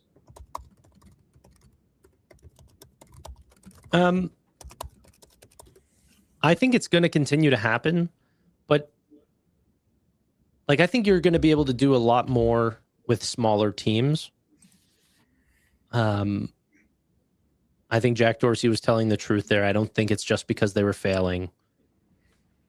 But I think hiring is still going to happen at Meta. They're going to be laying off the people that are doing redundant work and then hiring for people that are using these agents. Could be, but is it going to be a net plus in jobs or a net negative? Probably You a could net get negative. you could get rid of 20,000 and hire 2,000 and still 18,000 displaced from the workplace. Yeah, probably a net negative for now. And then who knows what type of new jobs will be created in the, mid to long term. Well, Right. Vlad on our podcast said he thinks there's going to be more engineers in the future. Yeah, Who? Sorry? Vlad. He said there's going to be more lawyers and more engineers because he thinks there's going to be so many more businesses, which is his hot take. So I don't know. Maybe it's bad now, but One of the reasons for me bringing on Marshall was like, I'm seeing all these insanely cool, like Base 44 and Perplexity Computer and all of these ones. I'm like, dude, if I can just hook him up with a really good software there, I'm like, it actually, I think, makes entry-level jobs even better, because now the learning curve is going to happen so much faster because he has this, coworker working with him that has read every textbook, that can help create apps, and I get to focus on, the main stuff, and all the back end processes get solved. So I actually think more people are going to have like smaller teams. So are you going to want him to create automations and work with agents for like thumbnails and all the like random stuff associated with? Yeah, essentially everything. So thumbnails, but also I want stuff to help with research. So one of the tools that I'm using now is like a job finding type thing. So it sources Robinhood and SoFi and all of these companies and just gets their job postings and then puts them in a neat little app that I've created. But I'm just thinking, if I had a bunch of these little tools that would just help like bring in press releases, summarize them, tell me what's the important part, what's the economic effect to this, what's the job postings that might end up indicating new business lines, like whatever makes the streams and the videos better. Yeah. So I don't even know. I kind of have like 3 months of work for him that I have like in my head. But I know that the way AI is going, like new problems will arise. Yeah. Yeah, I think it makes sense. I also think like just holy crap, Steven. Thank you very much. Really appreciate it. Good day, good GD. Do you know this person? Good day, GD. Yeah, been in the chat for a while. Thank you. Really appreciate it. By the way, we have breaking news, unfortunately. Ooh. NYPD, staying for the New York Police Department. Bomb squad just swarmed Sloan Kettering Hospital, unfortunately. I don't know what the hell's going on. No good. Is that real news or is that some AI? No, it's real news. Sometimes it for real just takes a phone call. Yeah, that's why I said I have no prank. idea what's going on. Could be fake, but they're actually there. Yeah. Oh, Anyway, that's go good, on. yeah. Frank or not, that person goes to jail for a long time. Long time. Yeah. Anyway, go on, Tanner. I said my piece. I think Amit was saying something actually. Yeah, I was saying it makes sense. The quality of research you get can influence the quality of content. So if there's better research mechanisms to find new things about your companies, I think it makes sense. And then, I'm sure Marshall will have like tens and tens of agents doing different research tasks around every company you care about. And that'll just bring in better content and to find new companies potentially. What tools are you going to have them using? Gemini and Perplexity are the ones that I've set up so far. But what's it called? And if I do an event here in Toronto and everything, it'd just be nice to have somebody that can, you know, find a vendor, set up all that stuff. Like he's just going to be my Jamie. Like if you think about like the Joe Rogan podcast, so, like he's just gonna. I just need help. Does he live next to you or no? No, he's close by though. I went to high school with the guy, so I know him very well. Yeah. He's not really in the investment space. So But you don't need him to be. No, exactly. And Exactly. that's a beautiful thing. You don't need him to be, and he could definitely help you scale the channel. Yeah, he's going to learn the space. He's been watching all the live streams. Like I just sort of told him, like, you just sort of have to get used to the language, PEs and market caps and all this stuff. Like it'll help whenever, you know, you get emails, stuff like this. Dude, you might end up making this guy rich if he starts investing in SoFi and Nebius and all these companies. Like, well, maybe not in SoFi. Maybe I'll make him poor. Tanner, what do you think is going on with SoFi? See, that's where I was going. I think Two things. credit quality is being in question right now. Yeah, by the market, by the street. I'm making there will be a video out today about this, or maybe tomorrow morning. I don't know. But two things really is what I'm basing this video on is one, private credit, absolutely shitting the bed. And then what's happening with oil and everything, potential for inflation to come up, hurting interest rate chances. SoFi based their entire guidance off the Fed cutting rates twice. If that doesn't happen, that's going to impact guidance. That's going to impact forward growth. I think there's a 77% chance of them not getting one cut. Or sorry, two cuts. So one cut or no cuts is about 77% chance of both of those, or either one of those two things happening. So that would not be good for SoFi. That would be a worse macro than they guided for. Can they still clutch it out? I mean, yeah, they beat and raised during the worst macro environment in, 22. But I think it's still hurting the sentiment of the stock right now. Yeah, I feel like it's not SoFi's fault on this at all. I think this is just credit quality, private credit, the market thinking loans are in a bad situation, rate cuts not being as likely to, and then all of fintech has gotten destroyed, not just SoFi. So all the private credit names too, like SoFi is not even down more than them. They're just sort of in the mix. Like Blue Owl, KKR, Ares Management, Blackstone, they're all down 30+ percentages. SoFi's down about 30+% year to date. Like they're all the same. Yeah, someone saying SoFi is trash. No, it's not. Like that earnings was incredible. It is in a bad macro, particularly for banks. To say it's trash is crazy after looking at those earnings. The only thing that is frustrating about SoFi and what makes me question the investment thesis is, honestly, I do think it is tiring to have a company that is so cyclically tied. Like, oh, good macro, SoFi does good. Bad macro, SoFi does bad. That's not SoFi. That's most growth stocks. Well, it's definitely most financials and stuff like this, but I don't think many of Amazon or any of these companies, Google, is tied to Jerome Powell interest rate cuts. No, but they kind of are. I mean, like all those stocks have been not good this year. And I imagine if we had a riskier environment with lower rates, they would get a premium.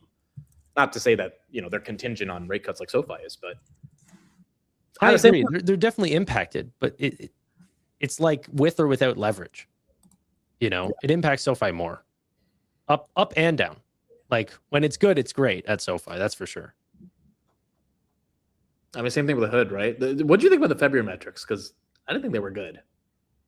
No, not great, but deposits keep coming in. The banking numbers are surprising. Like if you're a long-term holder, I don't think any of it's worrying.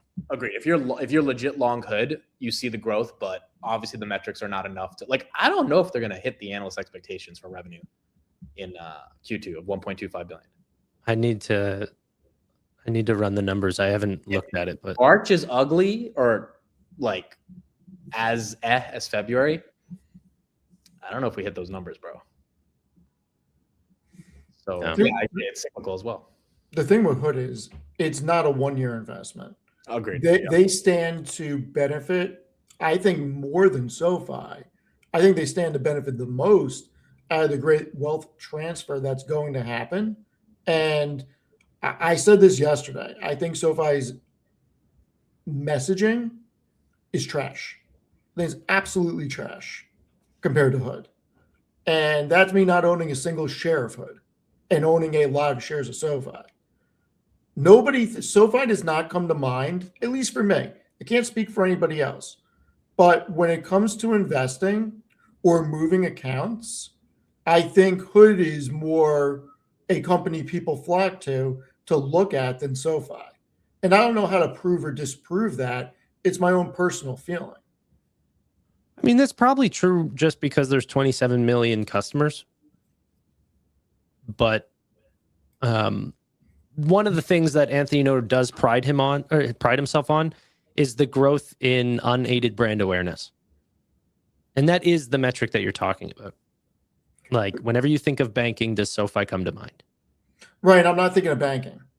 That's different. I'm talking about investing. Investing's not banking. Oh, well, Robinhood's definitely clearing them. Yeah, for sure. Like, from an investing standpoint and moving accounts, I don't care about moving checking accounts because people typically don't hold a lot of money in checking accounts, and that's not where you're making the money. Like, I'm talking about investing. I don't think many people are looking at SoFi. When I looked at numbers on transferring accounts to see what type of bonus I would get, I went to 3 places.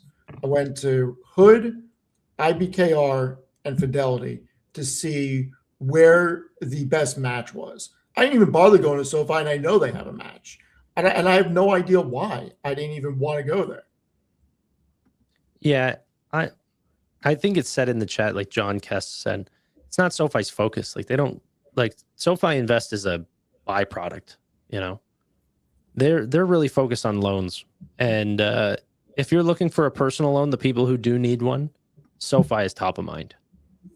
And that's their bread and butter right now. I just wonder, like, how easy is it going to be for a name like Robinhood to enter that space? Well, that's the thing. I mean, we haven't talked about that, but if Robinhood banking, well, the thing is that Robinhood doesn't want to underwrite loans. But again, why can't they have that loan book platform like SoFi has, right? Well, they underwrite, like, you still need to be good at underwriting loans to do a loan platform business. That's fair. Because if you're bad at it, no one's coming back. Yeah. I don't know if Hood wants to get into that, at least now. But eventually, I think it's inevitable they're going to get into something like it. Yeah, or that could be the first SoFi Robinhood partnership, is a Robinhood coming to SoFi and saying, hey, we want to be a one-stop shop and we want to offer loans. Can you underwrite the loans that, like, the loan data that we bring you? And SoFi handles it. And then SoFi gets access to 27 million customers, and Robinhood gets a cut of personal loans that are written on their platform, and customers stay with Robinhood. But why wouldn't Vlad just hire really good underwriters and do it himself? Yeah, I mean, you could, but it'll be a while till you build out that space. You need, 500 employees in 2 years, and hey, you can start underwriting if you want. And why can't you just build all the parameters in AI and have AI do the underwriting? Doesn't seem like AI is going to be useful in underwriting, because there's not a whole lot of, like,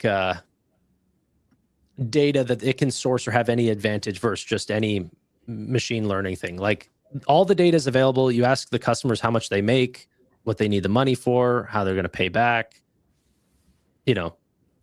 Simple math. It's not like Gemini or ChatGPT is going to be any more efficient at it.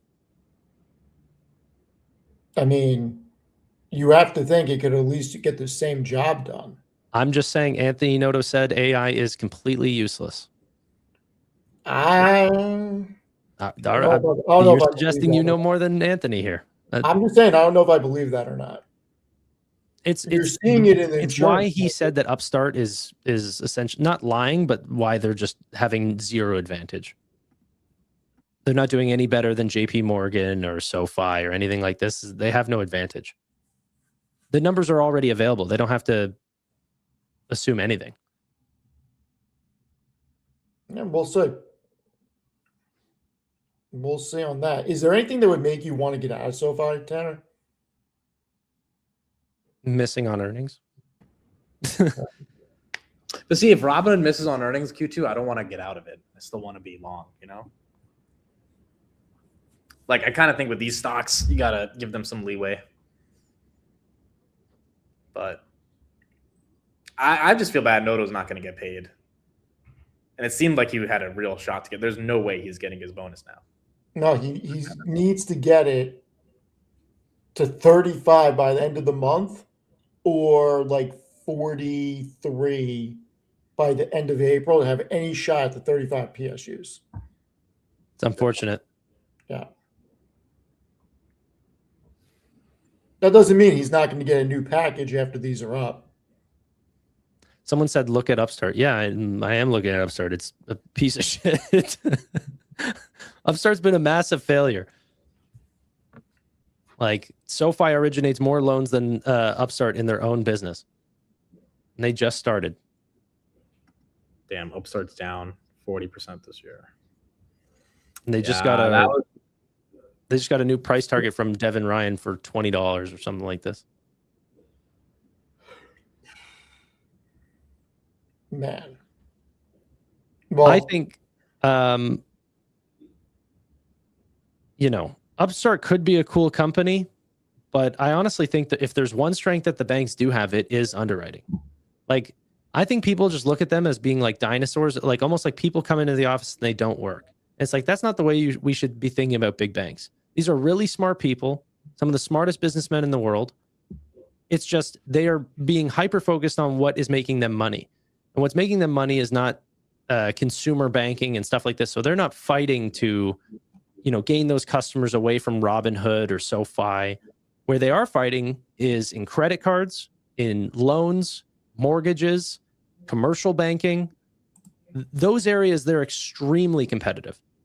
Robinhood's trying to put up a credit card that's worth its salt against JP Morgan, and honestly, they can't. Like, that platinum card emit was less lucrative than we originally thought it was on the presentation. Can we admit that? Yeah, we can admit that. Especially giving up your gold. Like, who's going to do that?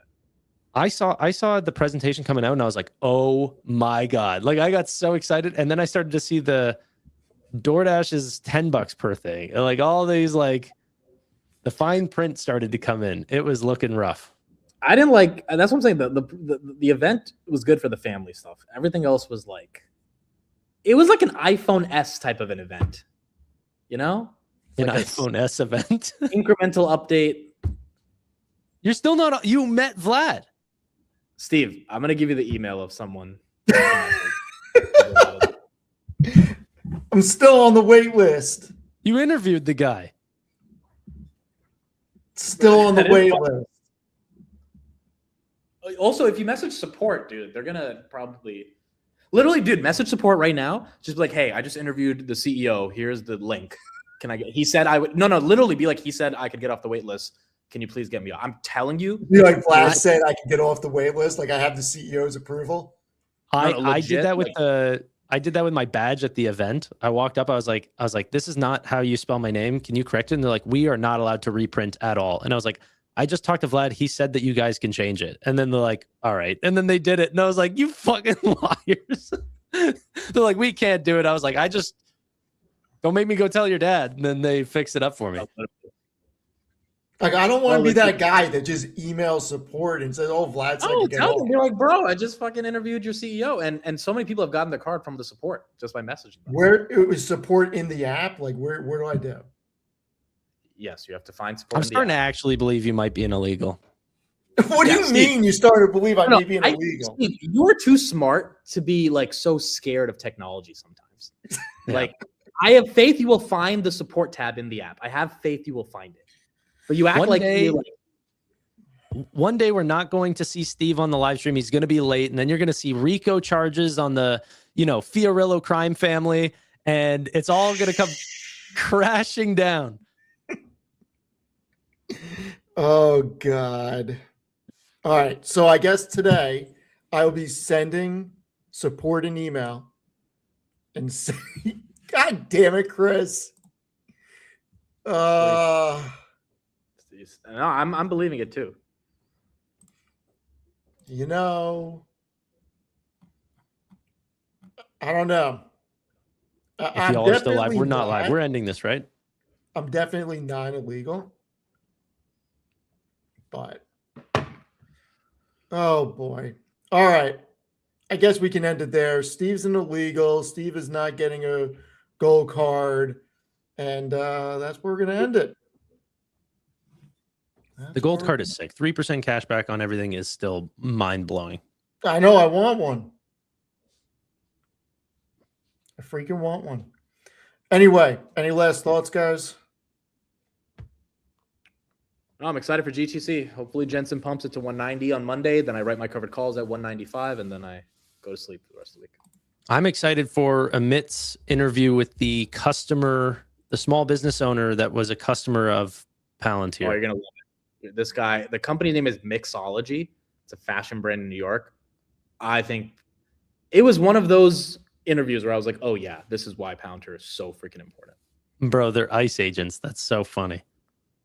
Is that Chris Patel? I just noticed that's Chris Patel. Look at Steve. He's just like, Steve's too tall in this. Steve is not this tall.